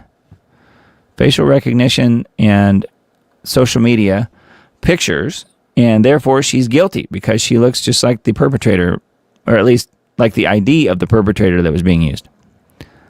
That is some crazy stuff. So this is very concerning. If you remain, shall we say, VAXX'd from the Pfizer and Moderna jabbies, right? This woman here just took a test. It says this unvaccinated woman sent her blood to a website called safeblood.com to see if there was any evidence of VAXX contamination. Spoiler alert, both Pfizer and Moderna were found in her blood. It says we're all screwed. Nobody should have ever taken that death jab. I'm going to mute this because I don't have her audio patched in. She's talking about how she's basically revealing her results on a live video. Okay, so she didn't even know the results of the test that she took until she is making this video. So they basically emailed her back and said, if you have green blocks on your test, you're good. Well, guess what? She did not have green blocks on her test. And she was not VAXXed. Let me find the test. That's what I'm looking for. Right here. So let me pause it on this. She said, uneffing believable. Well, obviously my results weren't what I thought. So here's the test, and she doesn't have green anywhere here. It's all yellow, which means she's supposed to follow up with the instructions on next steps, which is what she's supposed to do. I don't know what she actually will do, but mRNA sequence, yes. N1 methyl, whatever that is, yes. And she has not only Pfizer, but Pfizer bi-val and Moderna bi-val all present in her blood. And was it a disruption to her RNA and DNA? Yes and yes. So that's some scary stuff. She claims she was never VAXXed. She did say that she had some strain of COVID at some point. She did not say if she got tested, which I would be interested to know. Did she ever get tested by, like swabbed? And my guess is she probably did, but maybe not. So it is interesting, though, because she thought she would come back with a green, clean report, and that is not what happened. They did say we were in danger of shedding horrific news right there. Yeah, that's right, Miss Emily, that's right. And that's exactly what she's finding out by having her blood tested at safeblood.com to see if there was any evidence of VAXX contamination. So that's just an example. I'm sure you guys have heard the horror stories, but that's the first one I've seen of someone actually taking a test and proving, yep, she's got the affected blood, which means we probably all do. All right, so this is a site called Based Underground. I thought it was interesting. I haven't read this, so I just thought I would check into it while we're live here. Globalists weaponize AI against conspiracy theorists while fulfilling end times deception. It sounds interesting. In March 2026, the World Economic Forum dropped yet another stark warning. Advanced AI and synthetic media are fueling a systemic global crisis of disinformation that threatens to destabilize democracies worldwide. Yes. Meaning too much truth is getting out. That's what that means. According to the WEF's own writers, technologies like social media, online chat, and artificial intelligence now allow opportunistic actors, so we're back to the actors again, to target people with manipulative narratives designed to stir fear, anxiety, and anger. That's because we're focusing on the truth of what's coming out of what the idiot elites are doing to us all. So therefore, yes, designed to stir fear, anxiety, and anger because people are figuring out what they're doing to us. So I would say that's probably true. Only not for the reason that they say. The WEF's Global Risks Report 2026 ranks mis and disinformation among the top short-term global risks, right alongside geoeconomic confrontation and societal polarization. It remains a severe threat across both 2 and 10-year horizons, allegedly catalyzing or worsening nearly every other risk on their list. On the surface, this sounds like a reasonable concern about fake news in the digital age, but for those paying attention, the real story is far darker. It is not a neutral fight against falsehoods. It's the latest phase in a coordinated campaign to label any challenge to the globalist agenda as dangerous disinfo and justify the rollout of AI-powered censorship and narrative control. Yes. The Schwab will do it, Matt says. Yes, that's right. The script flips once again. Biblical lens on the strong delusion. That's what I wanted to see. I wanted to see what they're calling the strong delusion. So there's quite a bit here. So as far as the strong delusion, it says, biblical lens on the strong delusion. Scripture warns us that this exact dynamic would accelerate in the last days. 2 Thessalonians 2, the Apostle Paul describes a coming strong delusion sent by God himself upon those who refuse to love the truth and so be saved. The passage links this deception directly to the rise of the man of sin and the final rebellion before Christ's return. The globalists' obsession with controlling information flows and shaping cognition through AI is not random. It is a counterfeit attempt to play God, deciding what humanity is allowed to believe. When elites push cognitive resilience, quote-unquote, frameworks, and treat human reasoning as something that must be governed like infrastructure, they are building the very mechanisms that could enable the strong delusion on a planetary scale. Jesus himself warned in Matthew 24 that deception would be a primary sign of the end times, with false Christs and false prophets arising to mislead even the elect if possible. Paul told Timothy that in the latter times some would depart from the faith, giving heed to seducing spirits and doctrines of devils. The current push to pathologize dissent fits the pattern perfectly. All right, well, anyway, I thought that was kind of interesting. And mixing, says the Bible and conspiracies mix well together. All right.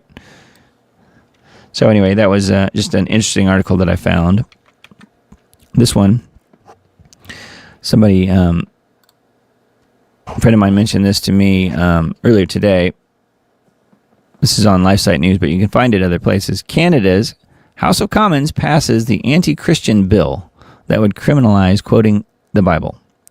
Canadian MPs passed Radical Bill C9 in a 186 to 137 vote, and conservatives are now calling on Christians to pray and flood senators with phone calls and emails opposing the bill. It's too late. They've already passed it, haven't they? Maybe it's not too late. I don't know. The majority of Canadian MPs have voted to pass a liberal bill that would allow the criminalization of religious expression and belief when quoting parts of the Bible, including about homosexuality and gender. Early Wednesday evening, MPs from the Liberal Party and the Bloc, has to do with Quebec, in a 186 to 137 vote passed Bill C9, known as, they're calling it Combating Hate Act. They always couch it that way, don't they?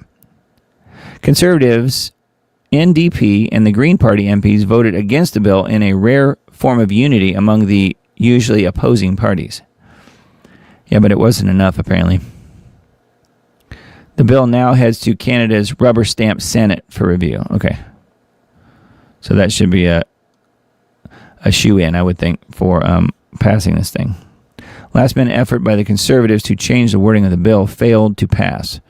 Earlier this week, Liberal MPs forced the bill through the reporting stage after earlier, as reported by LifeSite News, which is this website, shutting down all debate on the bill in the committee stage. Of course they do.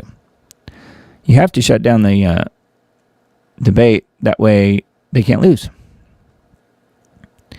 Anyway, eventually here it will go to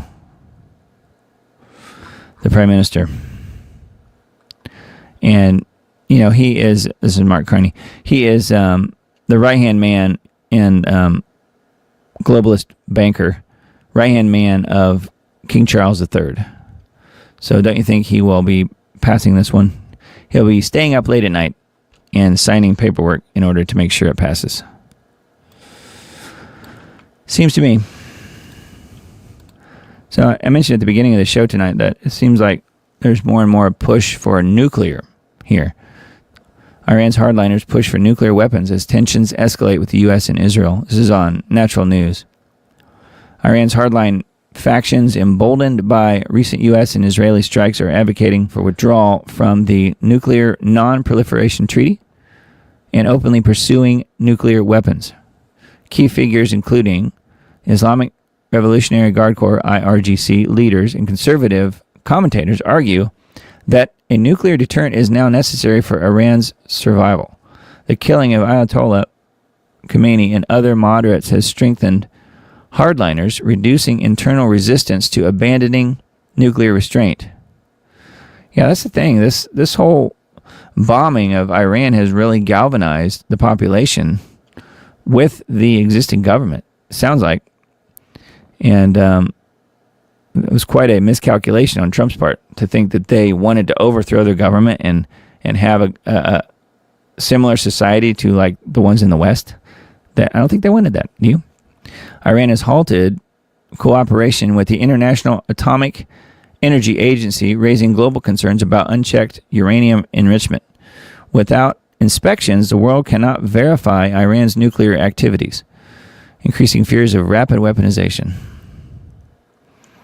If Iran withdraws from the NPT, which is the Nuclear Non-Proliferation Treaty, it would signal open intent to build nuclear arms, drastically escalating tensions. The Middle East faces a dangerous shift in power dynamics, risking broader conflict as Tehran weighs its next move. Well, I got to tell you, am I afraid that Iran will use a nuclear weapon? They might. If they had it, they might. But I'm really afraid that Israel will, and they do have it. I think if anybody uses a nuke, it will be Israel. They've already threatened to do it. And that is why Trump got involved so quickly, to keep that from happening, ostensibly. And we reported months ago, based on an explosion that happened, I think it was in Syria. I'd have to go look. It was a long time ago at this point, several months back, probably the end of last year. They did use some version of a nuke because radiation was detected right after that. I think that was in Syria.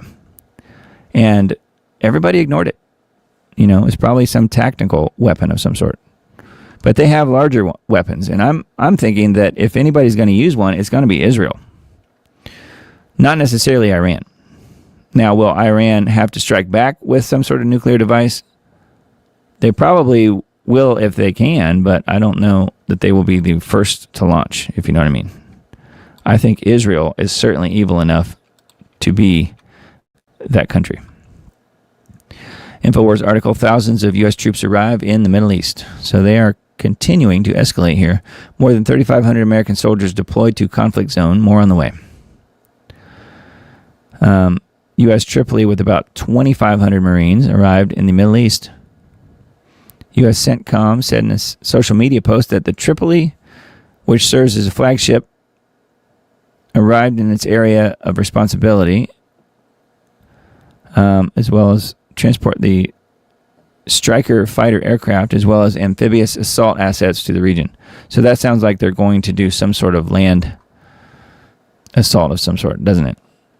And let's hope it's not the Strait, because the Strait is that is a kill zone. The arrival of the U.S. troops in the region comes after at least 10 U.S. troops, including 2 who were seriously wounded, were injured when Iran fired 6 ballistic missiles and 29 drones at Saudi Arabia's Prince Sultan Air Base. Yeah, we mentioned that earlier tonight. And so that's just some of the newest injured troops. We don't know how many have been killed. 13 is the official number, I think, still, but it's probably far higher. The Houthis are now entering the war on the side of Iran, of course. At least 15 Americans wounded in major strikes on the Saudi base. Yeah, and again, as we said before, some of them were very serious. So if those people don't make it, then we'll be piling on to the body count here. Anyway, that particular story is on InfoWars. And one more from this site. U.S. worked directly with terrorists in Syria on Israel's behalf, according to Joe Kent. U.S. worked directly with Al-Qaeda and Islamic State, IS, formerly ISIS, to topple former President Bashar Assad and destroy Syria. U.S. President Donald Trump's former counterterrorism chief, Joe Kent, has said. Yeah. Which, we'd heard this already. Oh, yeah, there was a an interview here. I guess it's posted now. It's available between InfoWars reporter Harrison Smith and Joe Kent. And I did see some clips of that a day or two ago. So yeah, important stuff. So anyway, that is another InfoWars article. And then we've got one from Vaccine Impact. So let's look at that real quick. I wanted to save some time for a little bit longer story. So we're working our way that way. Most powerful energy crisis in human history is looming. Russian oil exports halting after Ukraine's attacks. Ukrainian drone attacks on Russian ports and refineries. Kind of forgotten about the war going on in Ukraine, but apparently it's still going on. I guess they haven't solved that one yet either. Iran has halted passage to all ships trying to pass through the strait as they prepare for a possible ground assault from U.S. troops that have been deployed to the region this week. In this interview with independent journalist Pepe Escobar, he reveals how Iran's parliament is now passing laws requiring any ships who pass through the strait to now pay a toll up to $2 million, but payable in Chinese yuan. This article is dated 2 days ago. President Trump has allegedly delayed any attacks on Iran's energy infrastructure, but Israel has reportedly just bombed an Iranian steel manufacturer. Yeah, and they were bombing, or apparently doing something to Tehran's power grid as well, as we reported at the beginning of the show tonight. Iran has issued urgent evacuation warnings for major steel facilities across the region, declaring them imminent military targets. Iran has also promised to target energy-producing facilities in the UAE if they join the war. So yeah, they are hitting the nearby countries who have any sort of U.S. involvement, Israeli involvement, which, how can you blame them? Anyway, that is a Vaccine Impact article here. I was looking to see what it said about the Ukrainian drone situation. It says, meanwhile, Ukraine has bombed key Russian ports and refineries in the Baltic, taking out nearly 40% of Russia's oil export capability, as Russia is now halting all oil exports until they can be brought back online. I'd heard that Russia had halted the exports, but I didn't know that was the reason why. According to this, Ukraine has bombed Russian ports and refineries in the Baltic Sea. So I think that's what's going on. That might be why it stopped. Pretty long article here on Vaccine Impact. All right, and then let's see here. GeoWatch for this week, show number 555. All right, Earth is being pushed beyond its limits as energy imbalance reaches record high. That's a Guardian quote here. Far more of the sun's heat is entering the atmosphere than escaping back into space. This is scientifically termed as Earth's energy imbalance. Record-shattering heat around the world and an increasing loss of natural heat blocking cumulus clouds are but two of the countless consequences of what is unfolding. Geoengineering is a core component of this equation. Climate engineering, weather warfare operations are completely hindering the planet's ability to respond to damage already done. If these operations are not fully exposed and halted, our days are numbered. And then here's the 90-second alert of this same hour-long radio broadcast embedded on the page. 90-second alert, geoengineering, what could possibly go wrong? Yeah, and we put out, right before we went live tonight on this show, I put out another broadcast email out to the list. So make sure you're on the newsletter list for geoengineeringwatch.org if you're not already. We put out another alert for toxic skies. He called me earlier tonight, just moments really before going live, and we talked briefly, and he said that the skies in Northern California where Dane is it's just unbelievable. He says it's like living on an alien planet. He said there are no cumulus clouds at all around. So, and that's what he mentions here in this blurb here on this page. But the 90-second alert that we just sent out tonight is about toxic skies. And one of the questions he asked was, how long can you hold your breath? Because that is the truth. Toxic skies is absolutely right.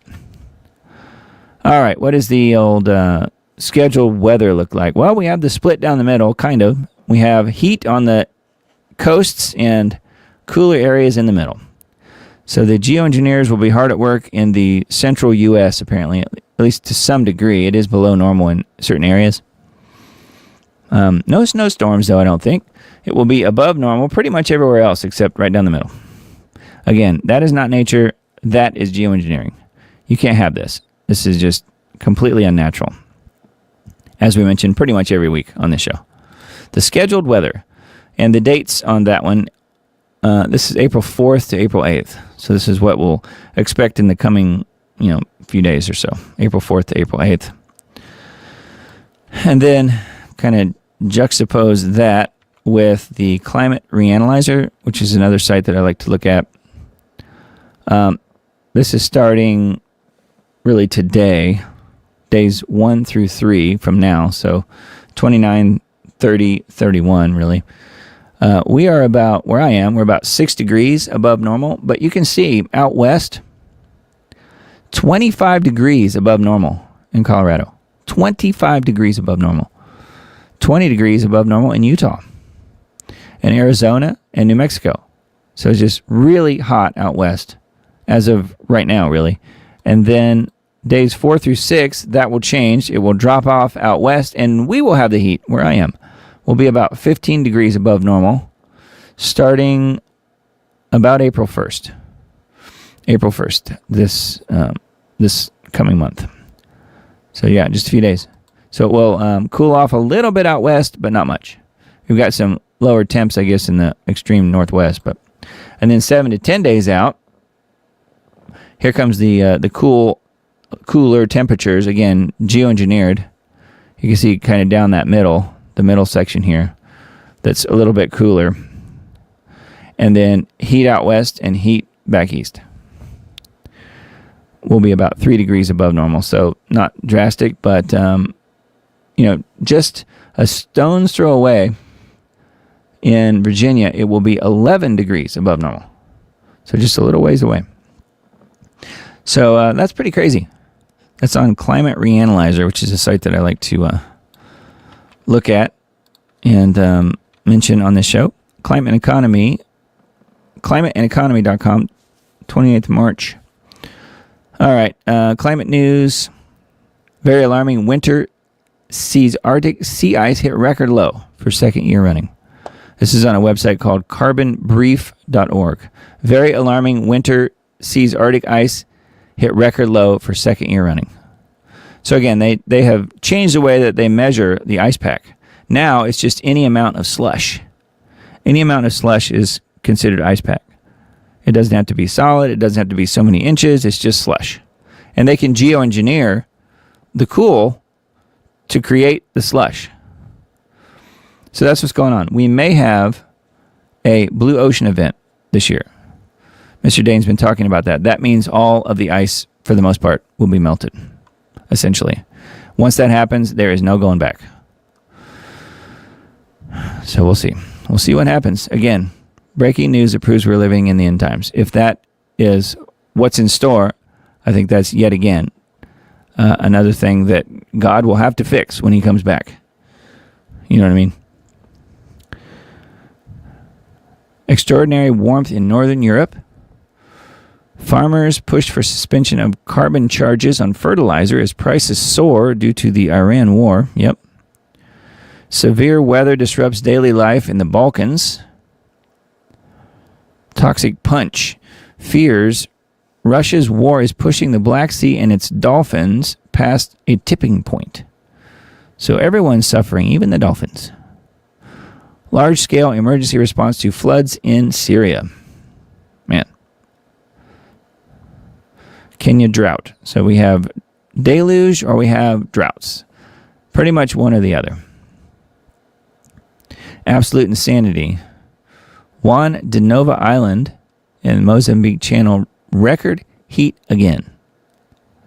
Never heard of that. And here's flooding in Oman. World's tallest building hit by lightning as Dubai suffers flooding after heavy storms. So flooding in Dubai. Do you suppose they are hitting Iran with ongoing weather warfare? I mean, there's been reports of that for a long time. It's probably they've probably upped that, whatever they're doing. I'm sure they're probably increasing those attacks, just based on the war going on there. Anyway, yeah, record heat, flooding, droughts, you name it. Too crazy. And animals suffering right along with us. All right, and then one more here from Israel 365. This one's not your typical one that I would pull up from this site, but yet again, we're complaining about anti-Semitism. Exposed Instagram algorithm flooding millions with anti-Semitic content, new research reveals. Well, maybe people are just understanding what anti-Semitism is and isn't, and perhaps they're just talking freely versus an algorithm flooding millions with anti-Semitic content. It says alarming new findings from the Combat Anti-Semitism Movement's Anti-Semitism Research Center. How many times can we squeeze the word anti-Semitism into a title? Have uncovered that Instagram is not merely hosting anti-Semitic content, but actively amplifying it to millions of users through its own recommendation systems. On Thursday, March 26th, a groundbreaking new report lays bare the scale and mechanics of the phenomenon, raising urgent questions about the responsibility of social media platforms in the global surge of online hate.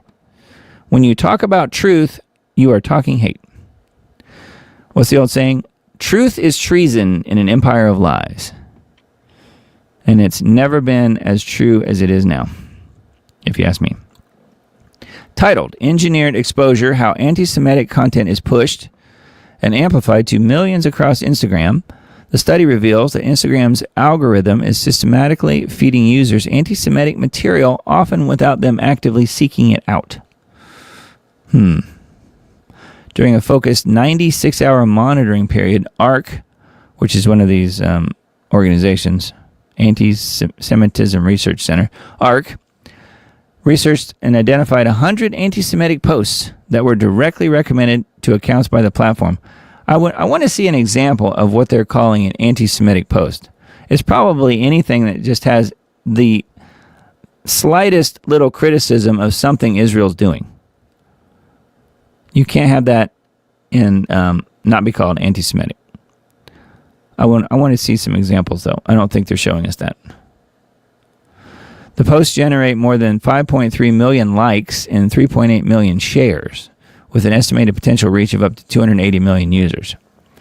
Yeah, I mean, they're not forcing people to like them, though, are they? They might be forcing it in some way to make it to their eyeballs so they see it, but they can't force somebody to click on it and like it. According to the report, the content follows familiar and dangerous patterns, ranging from conspiracy theories to overt demonization, mirroring propaganda tropes that have historically fueled anti-Semitism across generations. Crucially, the study underscores that it's not simply a case of user-generated content existing on the platform. Rather, it points to algorithmic amplification, where Instagram's own systems actively promote such material in order to maximize engagement. This distinction, experts say, is critical. Yeah, the experts, they always say something. Well, I say that it's BS, don't you? Ben Shapiro. Total BS. Well, anyway, that was the end of those articles. And what I wanted to do is, let's start with this video. I'm going to go grab a drink and we will settle in and talk about this crazy prophecy. I don't know if you call it a prophecy. That's what I've been calling it. But let's take a look at this and we will move on from there. I think this will be a good introduction into what I wanted to get into. We've got a little time yet tonight, 11:30 where I am here. So yeah, let's take a look at this first video. And this is about, you'll see Alex and you'll see the dark journalist, Daniel List, on this short video. It's a 3-minute clip. And they're going to get into this a little bit. This is where I first heard about this guy named Chris Bledsoe. And if you guys are familiar with this already, my apologies. I had not heard of this, and I'm guessing many of you had not either. So let's watch this video, and we'll go from there. Here we go. And so I don't like to go off things like this. There's so much controversy, but you can't I don't know your view on this one, if you know who he is, but UFO researcher Chris Bledsoe claimed in 2012 in a bunch of interviews that Iran-Israel missile exchange that orbs would rise. This is 14 years ago, before any of this, from the oceans as a sign of all of this. I'm going to play this clip and get your take on this. I have no idea what you're going to say. I don't know what to say about this, but here it is. And I put this in writing to the Pentagon in 2012 when I told this. Okay? 2012. One thing she told me was, when you see Iran and Israel exchanging missiles, and I saw it, the way she tells me is a vision of, I see it like a living picture screen. I could see the rockets flying. Then all of a sudden, orbs appeared out of the ocean and everywhere. Great. And I told the government, if this happens, the orbs are going to appear and wake people up and stop it. That's what she told me. April 2026. Yeah. And okay, you've put yourself in it there, Chris. It's okay. It's okay. It's going to be Chris Bledsoe says April 2026 is when it all happens. But I can tell you this, when I told this to the government about 2026, I just repeated what she told me. They immediately put remote viewers on. And all of a sudden, all the remote viewers are saying, oh my God, 2026, 2027, something is going to happen. 2026, Easter. What will happen? The star will, the alignment she told me about, that the star of Regulus would be on the horizon in front of the Sphinx. At that moment, there'd be a new knowledge. Well, I had no idea if this was even possible, but these astronomers run it through the machines and it comes out that star is going to come up on the horizon in Easter of 2026. Easter 2026. I gave him the specific time. And it was with Robert Grant that I told him about this alignment and all. And then he's like, oh my God. He's been looking for this ruby. This little ruby you have to find and place it between the paws of Sphinx to make this event that he knows is going to happen in 2026. I said, Robert, it's not a ruby, it's the Star of Regulus. He looks at it, he said, oh my God, it's the King's Star.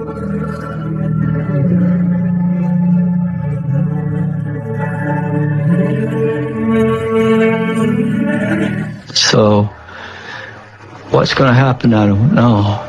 But I think it's possible that's the return of Christ. Yeah. The President of the United States today said on camera, we're thinking about using nukes against Iran. He said we could eliminate Iran, make it uninhabitable forever in an hour. We could take them out by this afternoon. In fact, within an hour. They literally would never be able to build that country back. We have weapons that can do that. Well, those are nuclear weapons. The President of the United States just saying out loud, if this gets more intense, we could nuke them. Yeah, okay. So that was, I think, a pretty good introduction to this whole thing. And I'm not sure if you guys are familiar with this at all. I was not.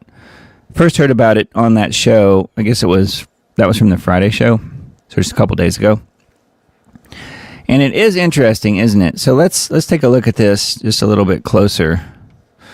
The one thing I found before we get too far into it is that this is Chris Bledsoe. He did an interview with Charlie Kirk, believe it or not. So Charlie knew about this guy and interviewed him. We'll come back to this, and we're not going to actually listen to any of this interview, although I will link to it in the post that I send out on Substack this week, probably Tuesday. And we're going to, before we do that though, let's play one other clip here. I've got several that have to do with this. And that little one, the one that we just watched, I felt like was a good introduction to what's going on. The important one, though, really, I think, from what I can tell, I spent quite a bit of time on this last night, kind of going through everything I could find. And this interview that Chris Bledsoe did with Sean Ryan, many of you guys know who he is, I think it was probably the best one that I could find as far as the quality, the way the questions were asked, and his description of the entire story, which we can't really get into the entire story tonight, although I'm going to give you an abbreviated version of his story. And so let's start with this clip, And this is actually a piece right from the Sean Ryan show. And there's no music in this or anything. I'm hoping that YouTube won't kill it for copyright anything. I don't think it will. It should be fine, but you never know in a live stream. So if the live stream ends, you'll know why. But hopefully it won't. This is about a 7-minute piece here, but this is an important piece of this puzzle that we'll get into more after this clip plays. So eventually, I began to remember some of what happened, not all, but what I can tell you, the 4 hours while I was gone was a virtual tour. I was inside a bubble, something that was solid that I could stand on, but I couldn't see the walls, but I could touch them. But I could see everything in every direction. And there were always 3 figures behind me that were shadowy, and they were narrating what I was seeing. And I saw North America from way up high. I saw the whole United States. And then I was taken to Egypt. And I saw the pyramids. And this Hathor's temple. I saw that. The Sphinx facing to the east. And then the lady comes back. The following year, after all this, this was in 2013 is when I really got that message from her, because that's when I was asked by the Pentagon, by 2 Air Force generals, to put it in writing what she told me. And I did. And this was on request from NASA, a friend at NASA. So he come and got it and hand-delivered it to these generals. And she told me that, she said that when the star of Regulus, she called it a red star. When you look at it, it looks blue. But she said when Regulus is red on the horizon, in front of the gaze of the Sphinx, before daylight. So in other words, when it's sitting right on top of the horizon, before the sun comes up, that moment would mark a change in humanity's knowledge. And she showed me other things. War, us bombing Iran, us bombing Syria. And in them days, none of that had happened. So I put all that on this piece of paper. And now I've had so many write me back, oh my God, you see they just bombed Iran, or Iran just bombed us. You know, you were right the whole time. And I did that in 2012. And so what they did was I gave them the date of 2026, because they took that celestial event and ran it through these machines that showed that exact alignment will happen in 2026 at Easter. What will happen? The star will, the alignment she told me about, that the star of Regulus would be on the horizon in front of the Sphinx. At that moment, there'd be a new knowledge. Well, I had no idea if this was even possible, you know, but these astronomers run it through the machines, and it comes out that star is going to come up on the horizon in Easter of 2026. And from that point forward, they started remote viewing the state. Government did. And now you hear it all over TV. 2026, that's the big date. 2027, that year, something's going to happen. Armageddon, you hear it all over. You know, you hear it on TV. If you study, like, I've heard even, well, I won't say names, but... Please do. Well, you know Lou Elizondo, right? Lou's mentioned that date. A lot of people have. Easter 2026. Well, the year 2026. I gave him the specific time. And it was with Robert Grant that I told him about this alignment and all. And then he's like, oh my God. He's been looking for this ruby. This little ruby you have to find and place it between the paws of the Sphinx to make this event that he knows is going to happen in 2026. I said, Robert, it's not a ruby, it's the star of Regulus. He looks like, he's like, oh my God, it's the King star. So what's going to happen, I don't know. But I think it's possible that's the return of Christ. Yeah. Or the lady and the whole heavenly host living with us, Jesus. That's the first time I've ever said that in my life, publicly. You're the first.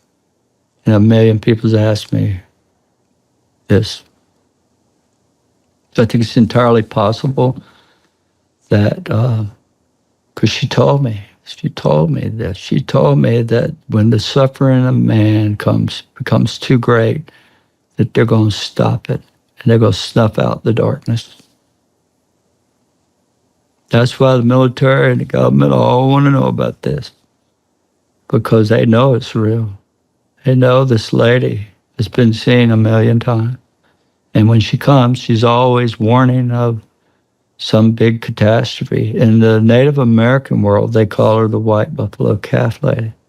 And she would come warning about, some tribe coming to kill everybody or some big event. And it's in every culture that way. But I'm as, I wish I knew more. What else do you know? I just, I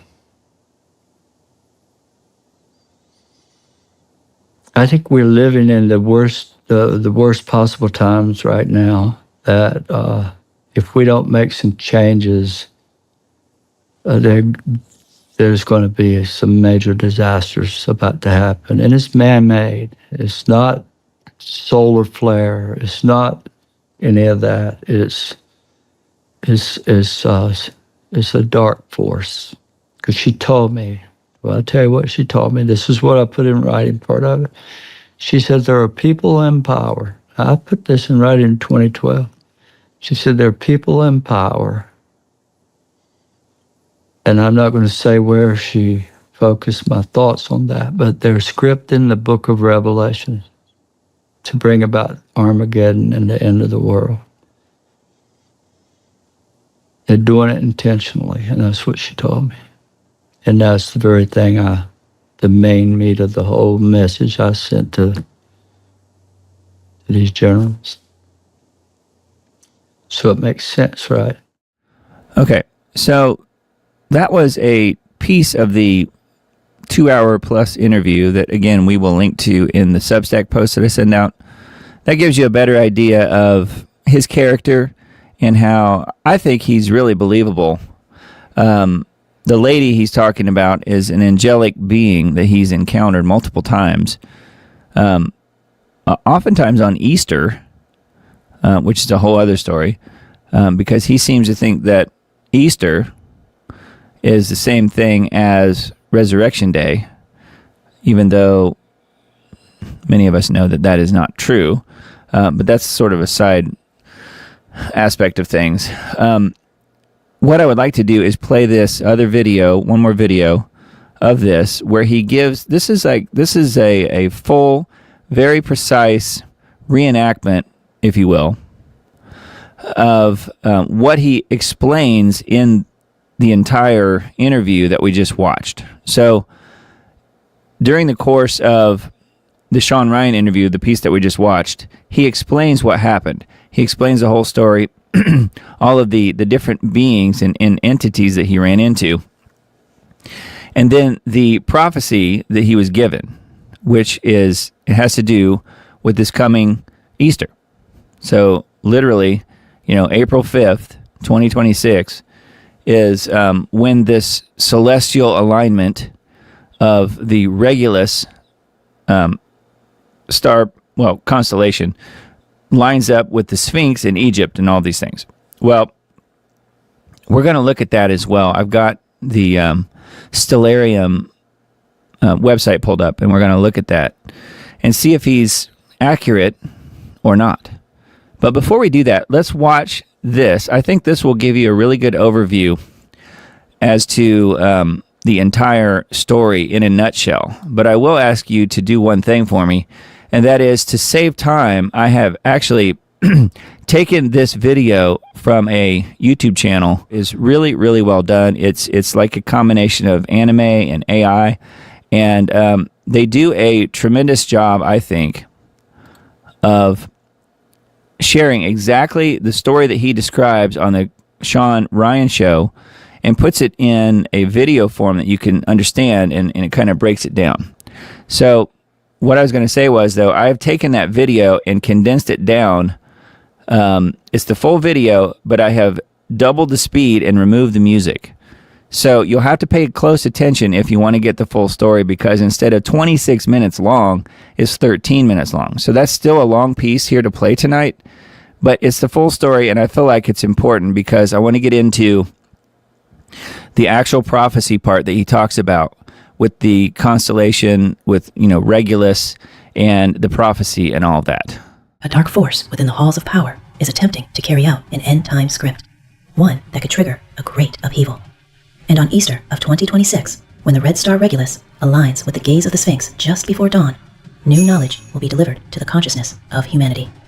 Tell this story. This secret prophecy is now one of the most talked about revelations in the world. But what hidden meaning lies within these words? The one who received this message was a former construction worker from North Carolina, a man named Chris Bledsoe. According to Chris, the prophecy was given to him by a radiant female being he calls the Lady, a mysterious presence who appeared out of light. In this video, we explore UFO of God, Chris Bledsoe's written account of his mission to help humanity, and the enigmatic prophecy delivered to him by the Lady herself. Chris Bledsoe was an ordinary construction worker living a quiet life in North Carolina. But in 2007, his world completely collapsed. A once successful business had fallen apart. He was forced to sell his company. His savings were gone. And his long-standing illness, Crohn's disease, grew worse and worse, to the point where he couldn't even afford his children's lunch money. The overwhelming stress consumed both his body and mind. And then, on a cold winter night by the river, something extraordinary happened. January 8th, 2007, the day Chris Bledsoe's life changed forever. After finishing a rare bit of work, he received a call from one of his subcontractors, inviting him to go fishing. Chris went along with his son, Chris Jr., heading deep into the woods along the Cape Fear River in North Carolina. While the others stayed by the riverbank to fish, Chris wandered off alone into the forest. Years of depression had given him a habit.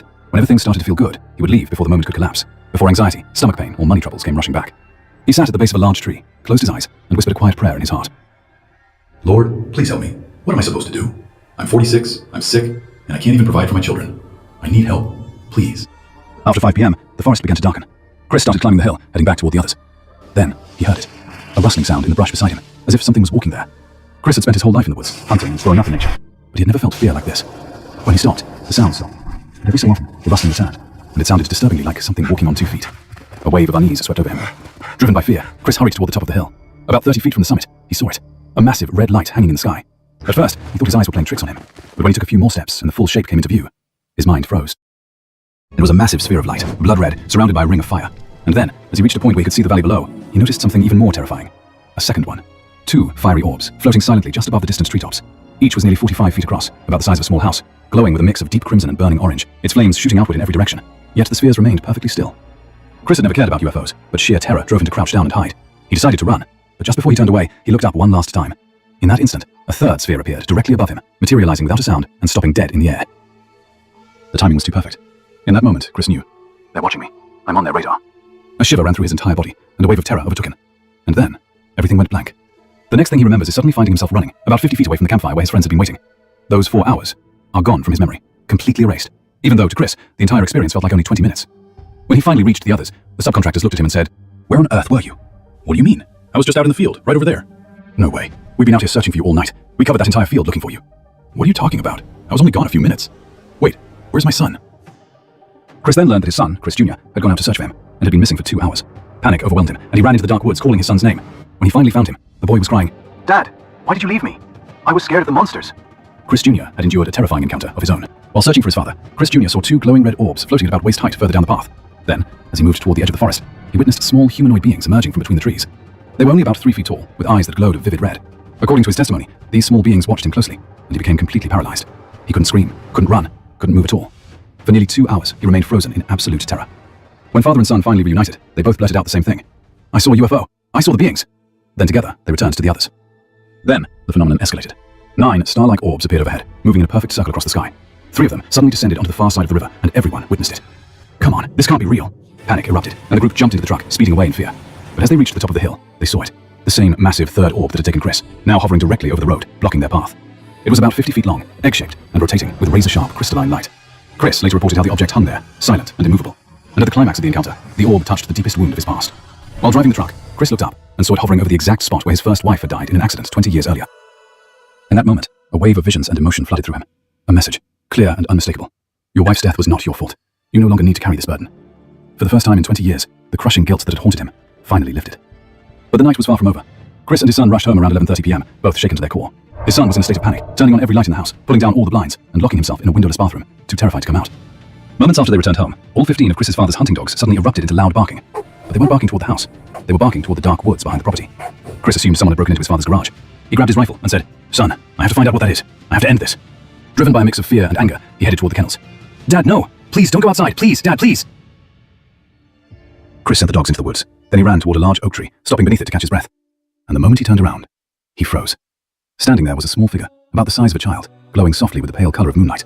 Its eyes shone a vivid, burning red, and on its chest was a translucent, glass-like triangular symbol that seemed to radiate from within. "Oh my God. I'm sorry. I surrender. I'm sorry. I give up." And then the being replied, "You do not understand. We did not come to harm you. We came to help you." This small being was, as Chris would later describe, a type of guardian angel, a being of light. And this moment became the turning point that convinced him the phenomenon he was experiencing was connected to something sacred, something meant to help and heal humanity. But the most astonishing miracle came after this strange encounter. Chris's long-suffering Crohn's disease, a condition that had plagued him for years, simply disappeared. Crohn's disease is a chronic, incurable illness that causes severe inflammation and ulcers anywhere along the digestive tract. It's linked to immune dysfunction, stress, and is known for being incredibly difficult to treat. Yet from that night forward, Chris never took Crohn's medication again, and every medical test showed no trace of the disease whatsoever.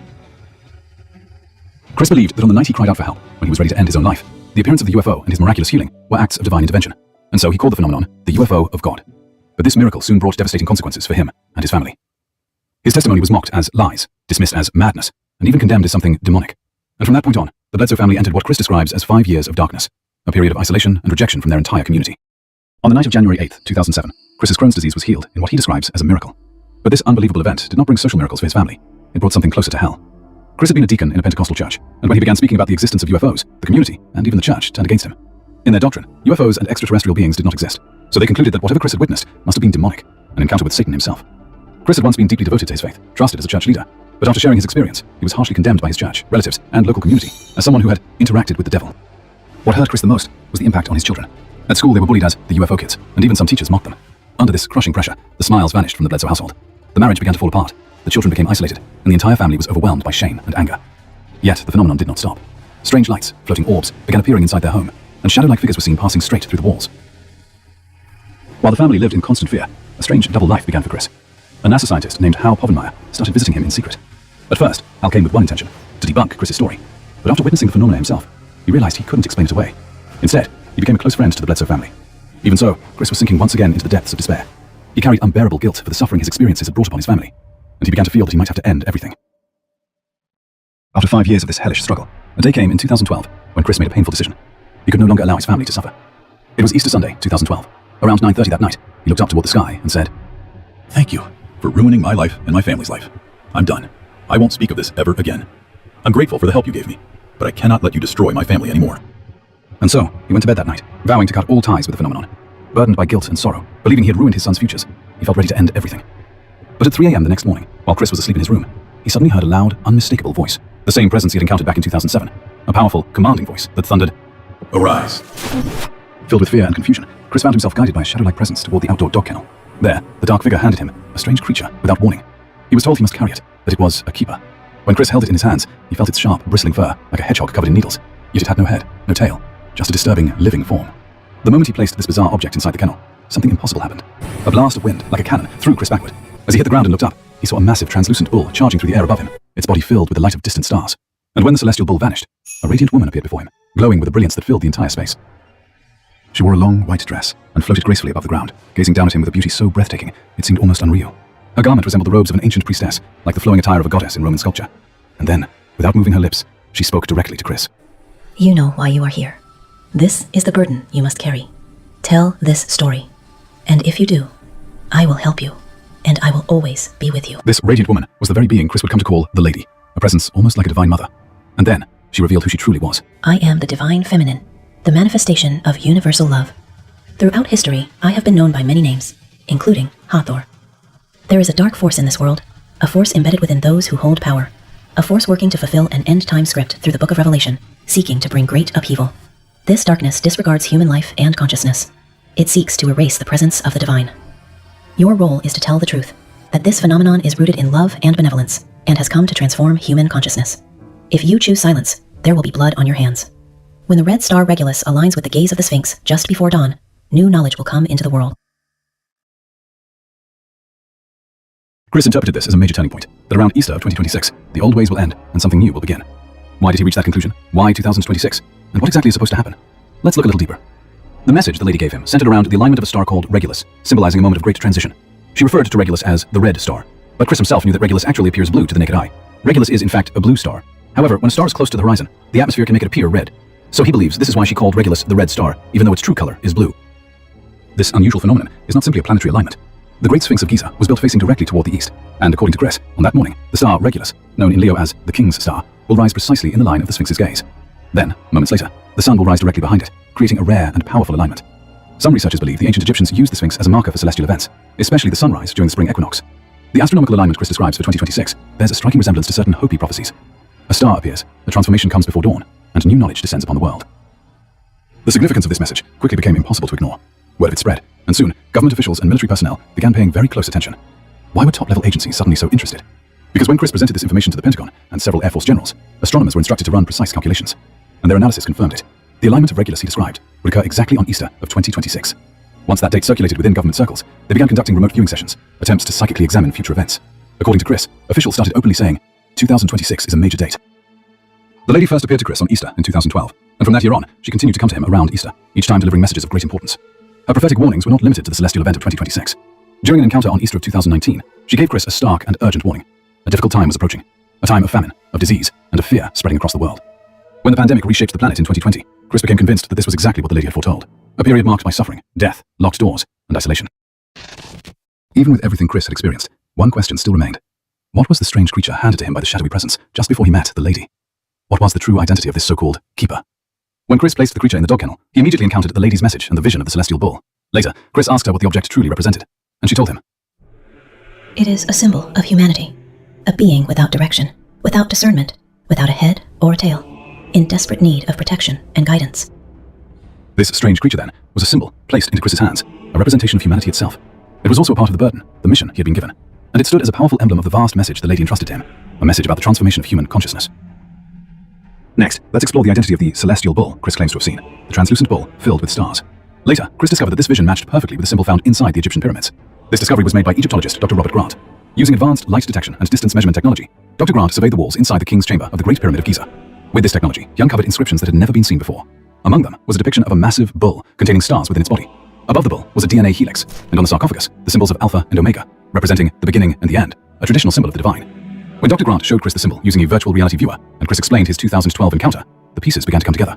According to their interpretation, the celestial bull carries deep religious and cosmological meaning. The bull represents the celestial bull, a symbol tied to creation itself, and combined with Alpha and Omega, it points to the Creator, the divine beginning and ending of all things. In other words, Chris's desperate cry in 2012 and the phenomenon that answered him appears to mirror a symbol hidden for millennia within one of the most sacred structures of ancient Egypt.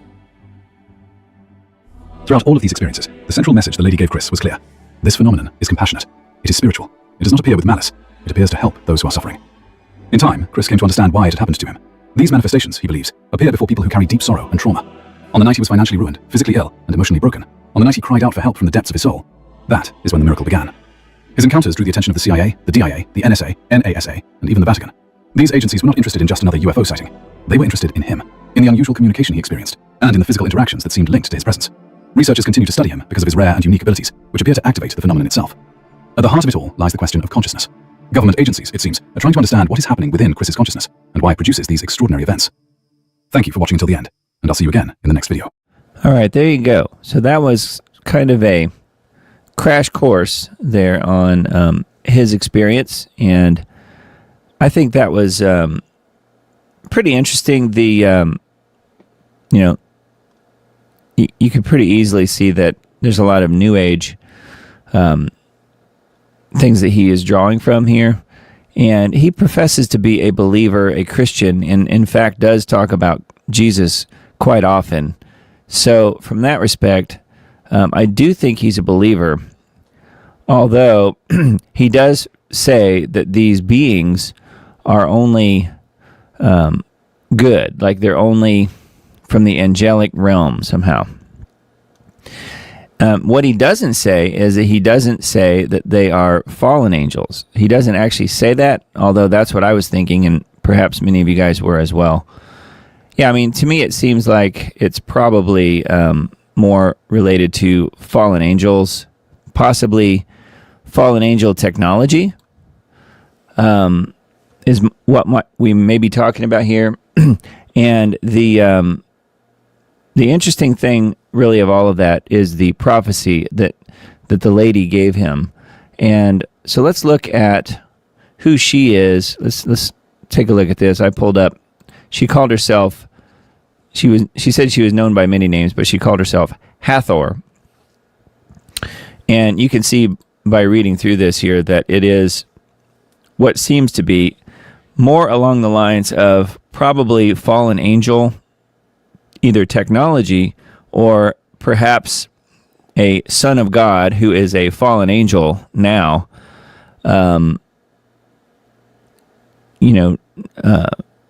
transforming himself into a feminine being. I don't know. There's no way to know. He seems to think that she is who she says she is. I don't know. I'm not so sure I buy that. Hathor is a major ancient Egyptian goddess representing love, beauty, music, fertility, and joy. And notice, fertility, and she keeps coming back on these Easter dates. He mentions in the interview with Sean Ryan that she keeps coming back on Easter every year. And Easter, of course, is Ishtar, which is known as a celebration of fertility, not what we believe as Christians, which is the resurrection of our Lord and Savior Jesus Christ.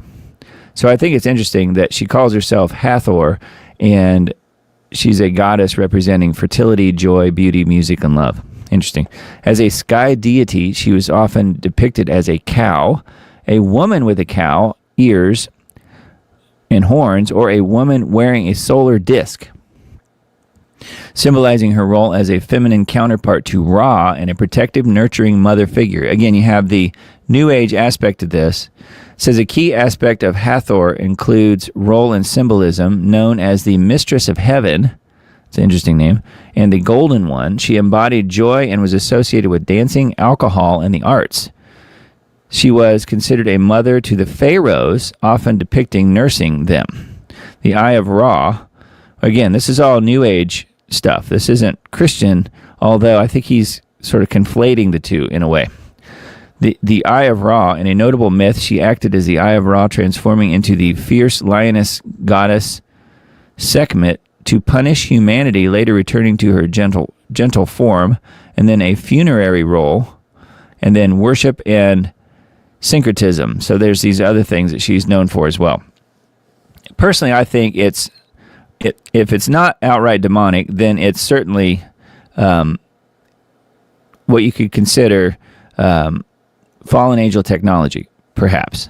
The fallen angels, I think, are responsible for this. And we watched the abbreviated story there, where it's condensed down, where you can kind of understand his full story. And you have the situation with the dogs and the barking, and they're freaked out, and the son is freaked out, and they see these beings with the red eyes and all this stuff.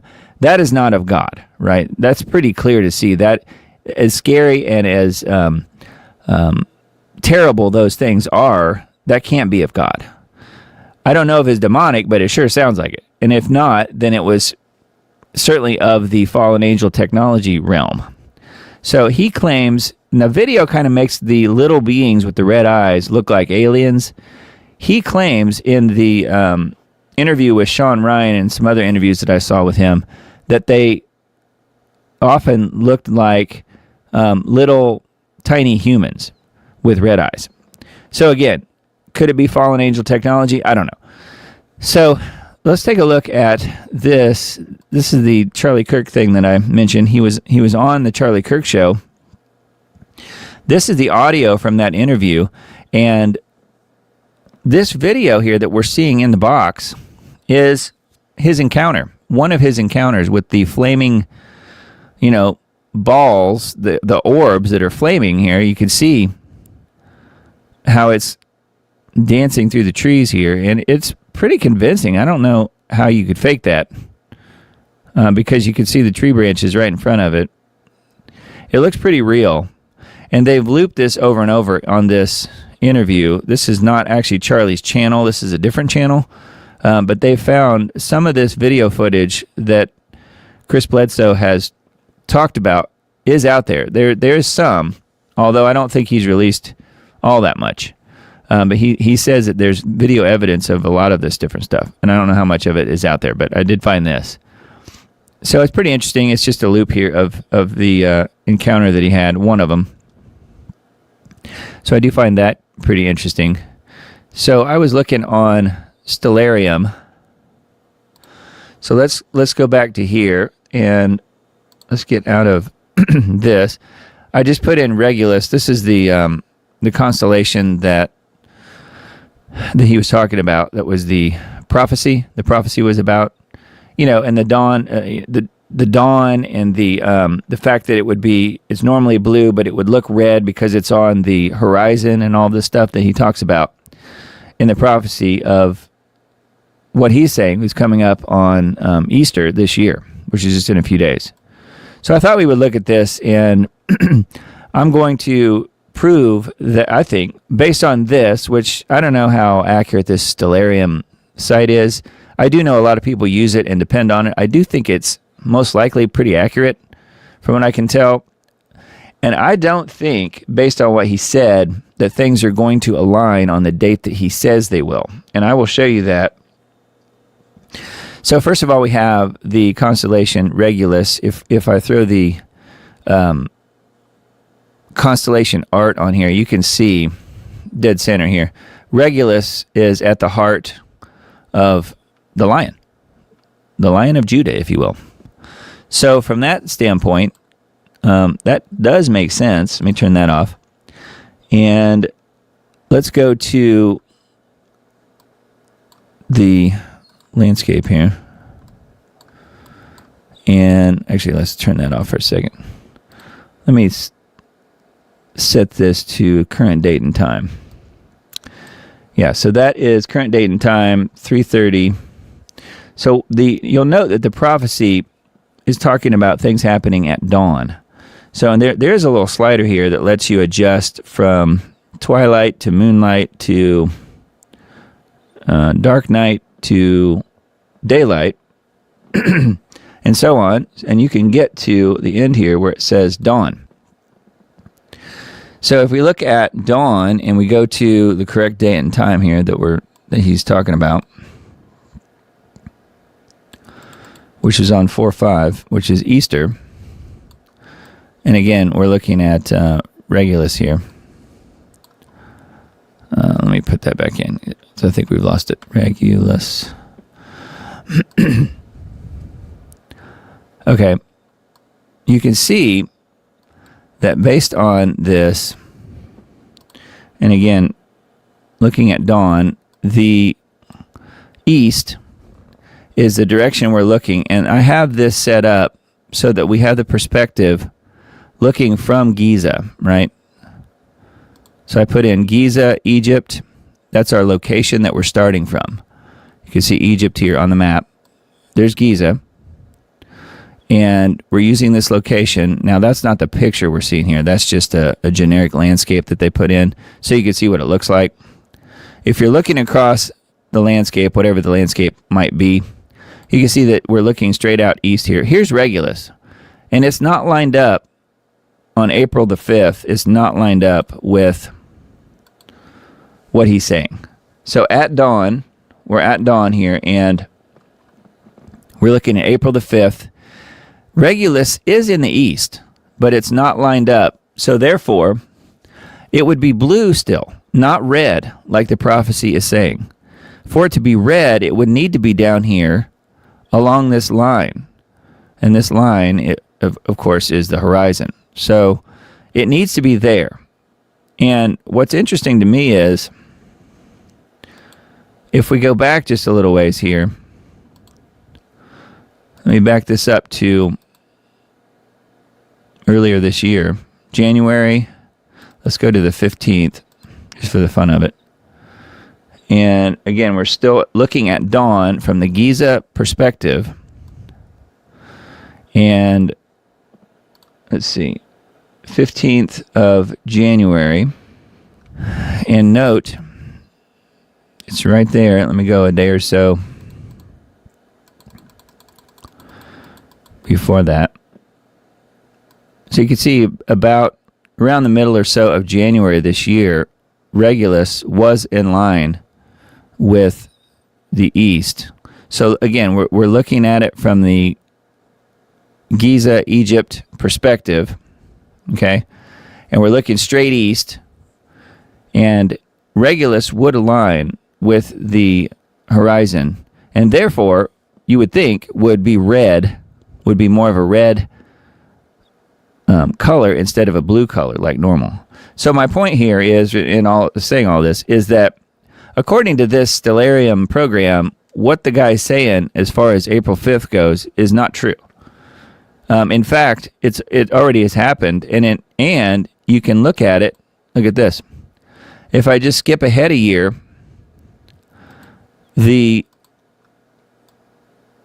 leaving the date, the month and the day the same, just skipping ahead a year, it happens about the same time every year. So I'm not sure how unique what she's describing really is. So I skipped ahead 2 years now. I'm at January 23rd, 2028. It's still on the horizon here. So for whatever reason, it appears that from the Giza perspective, the horizon in the middle of January, pretty much every year, you will see Regulus. So you would have the red version of what's normally blue at dawn around the middle part of January every single year. And, there's 2029, 2030. And I don't know if this is really that accurate or if it's just giving me similar information. But to me, that kind of disproves that the date that he's saying and these alignments are off. I don't think that's really true. So, based on Passover, which is coming up, evening of, so the week coming up, April the 1st, so at dark, right? The nighttime of April the 1st through Thursday, April 9th. That's Passover coming up. And then if you look at, so it starts here, and that is, Jesus he was put on the cross, hanging on the cross, went into the tomb on a Wednesday. And that's how you get that he was resurrected on Saturday, on the Sabbath. So if Jesus was on the cross here and then put into the tomb, he spent Wednesday night, Thursday night, Friday night, those 3 nights in the tomb. And he arose on the Sabbath, which is from basically dark Friday night until Saturday night. So he arose on the Sabbath at some point on Saturday. And the 5th is kind of irrelevant because it's more of a pagan day. Easter is not really Resurrection Day. Resurrection Day was generally the day before that, or hours before that at least. So those things don't really line up based on what he was saying. And he's equating, the prophecy of Easter, and Easter this year in particular, to the Lord coming back. I don't think that's true. So I'm not saying that something important won't happen. That could be that maybe that date is important for some reason. I have no idea. But I don't think that whatever he says is actually true. Yeah, I have an uneasy feeling about him, Zero says. Yeah. He didn't mention Jesus once. Well, he does. He didn't in the clips that I showed you, but he does actually mention Jesus several times in the full interview over on the one with Sean Ryan. He does mention Jesus. Yeah, so I think he's a believer from what I can tell. I do think it's pretty interesting that he has been known for this prophecy, and I'd never heard of this before, so I didn't know if you guys had or not. But let's take a look at some of your other comments before we call it a night tonight. I do think it's worth taking a look at because I feel like this will come up, as far as this guy's prophecy. In the interview, he mentioned that there was some type of gathering that Chris had, and a bunch of people saw him manifest the orbs, something he can do apparently. Yes, I've heard that, and he has said that. It was either 11,000 or 1,100 people. I don't know on the number, but yes, he's said that he's able to basically command them to appear, and I don't know how that would work. Had encounters with real angels as a child. Wow, interesting. I don't know so many times he didn't even know Abraham. He could be a warlock. I don't have a good feeling about him. He had an orb making machine. I don't know. I don't really have a bad feeling about him, but I don't really know. I just wanted to see what you guys said about him. And beyond that, more about the prophecy. I do find it interesting and figured that it would come up as far as, what could happen this week.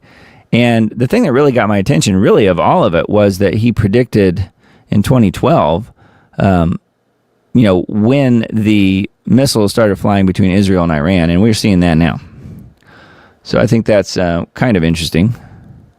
While thing was bogus, can't be prophecy when you can look at stars' position in past and present. Also, God's angels don't destroy your home and family. I'd say he's had way too many mushrooms. Well, ultimately, it didn't actually destroy his family. They are still together, and they made it through everything. And that was the low point, was when, during that video that we watched, the anime one, there were some low points for sure, especially when he had the health problems and the money problems and all these different things. And he's crediting the beings and God for bringing him out of it. And that's what he's got the book about, I guess. UFO of God is what he's calling the book. So I don't necessarily agree with what he's saying. I'm just saying that, to me, it's probably fallen angel related. And certainly there are some demonic elements, because you have the whole terror issue with his son being so afraid, with the dogs, the way they were acting and all that. That is not of God. So wherever he got this prophecy from, whoever this lady is, I don't think it's worth discounting, but you have to wonder, what are her motives? What are her motives? What does she want from humanity? What is this thing that's supposed to be revealed? Is it disclosure? Is it some sort of, disclosure situation with the fallen angel tech and UFOs and stuff like that are going to be, part of the end times scenario here that we're looking at? I don't know. There's no Antichrist on the scene yet. He's been revealed, and yet he's not really in that role yet. So I still think it's a little too early for certain things, but I do think it's interesting, and just wanted to bring it to your attention. Thought this whole thing with the prophecy was also interesting, and I'm going to see if I had anything else on that. I don't think I do. I think we've gone through everything as far as the tabs go. So yeah, I did listen to this interview. It's a short one with Charlie, and I think it's interesting that he was on with him as well. A guy who was recently murdered, and I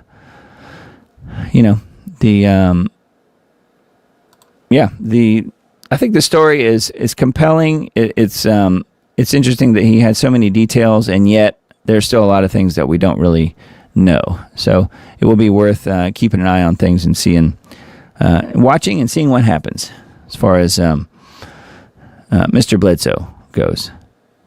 But yeah, anyway, hopefully you guys got something out of that. I thought it was a pretty interesting story.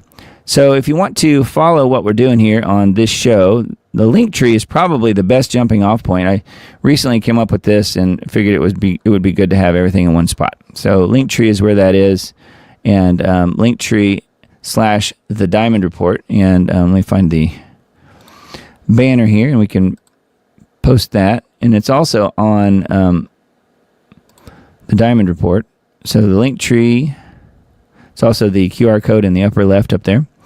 linktr.ee/The Diamond Report. That's the link tree to get to that page that we're on, but this URL will also take you there, the diamond.report. So either one of those will get you to this jumping off point with all of the various and sundry links to Substack and Subscribestar and the YouTube channels, and the other video channels and things like that. So that's where I'm putting the shows as far as when we're done here, and then take the edited version, upload it to Rumble and BitChute, Brighteon. The audio version goes on Spotify and also on Apple Podcasts. And yeah, pretty much everything else is listed there. And then this is the Substack I've mentioned a few times, so make sure you're on that list. And you will get all the links for everything that I've well, not all the videos for tonight, just because some of them were more custom made. But we'll certainly put some video links for the like the Sean Ryan full interview and all of that. So those will definitely be part of the Substack post. A couple of the videos I had to remove music from and stuff, so that was just to keep the copyrights clean for the live broadcast. Anyways, hopefully you guys enjoyed all of that, and I guess we can wrap it up. We ran a little bit long tonight based on all of that.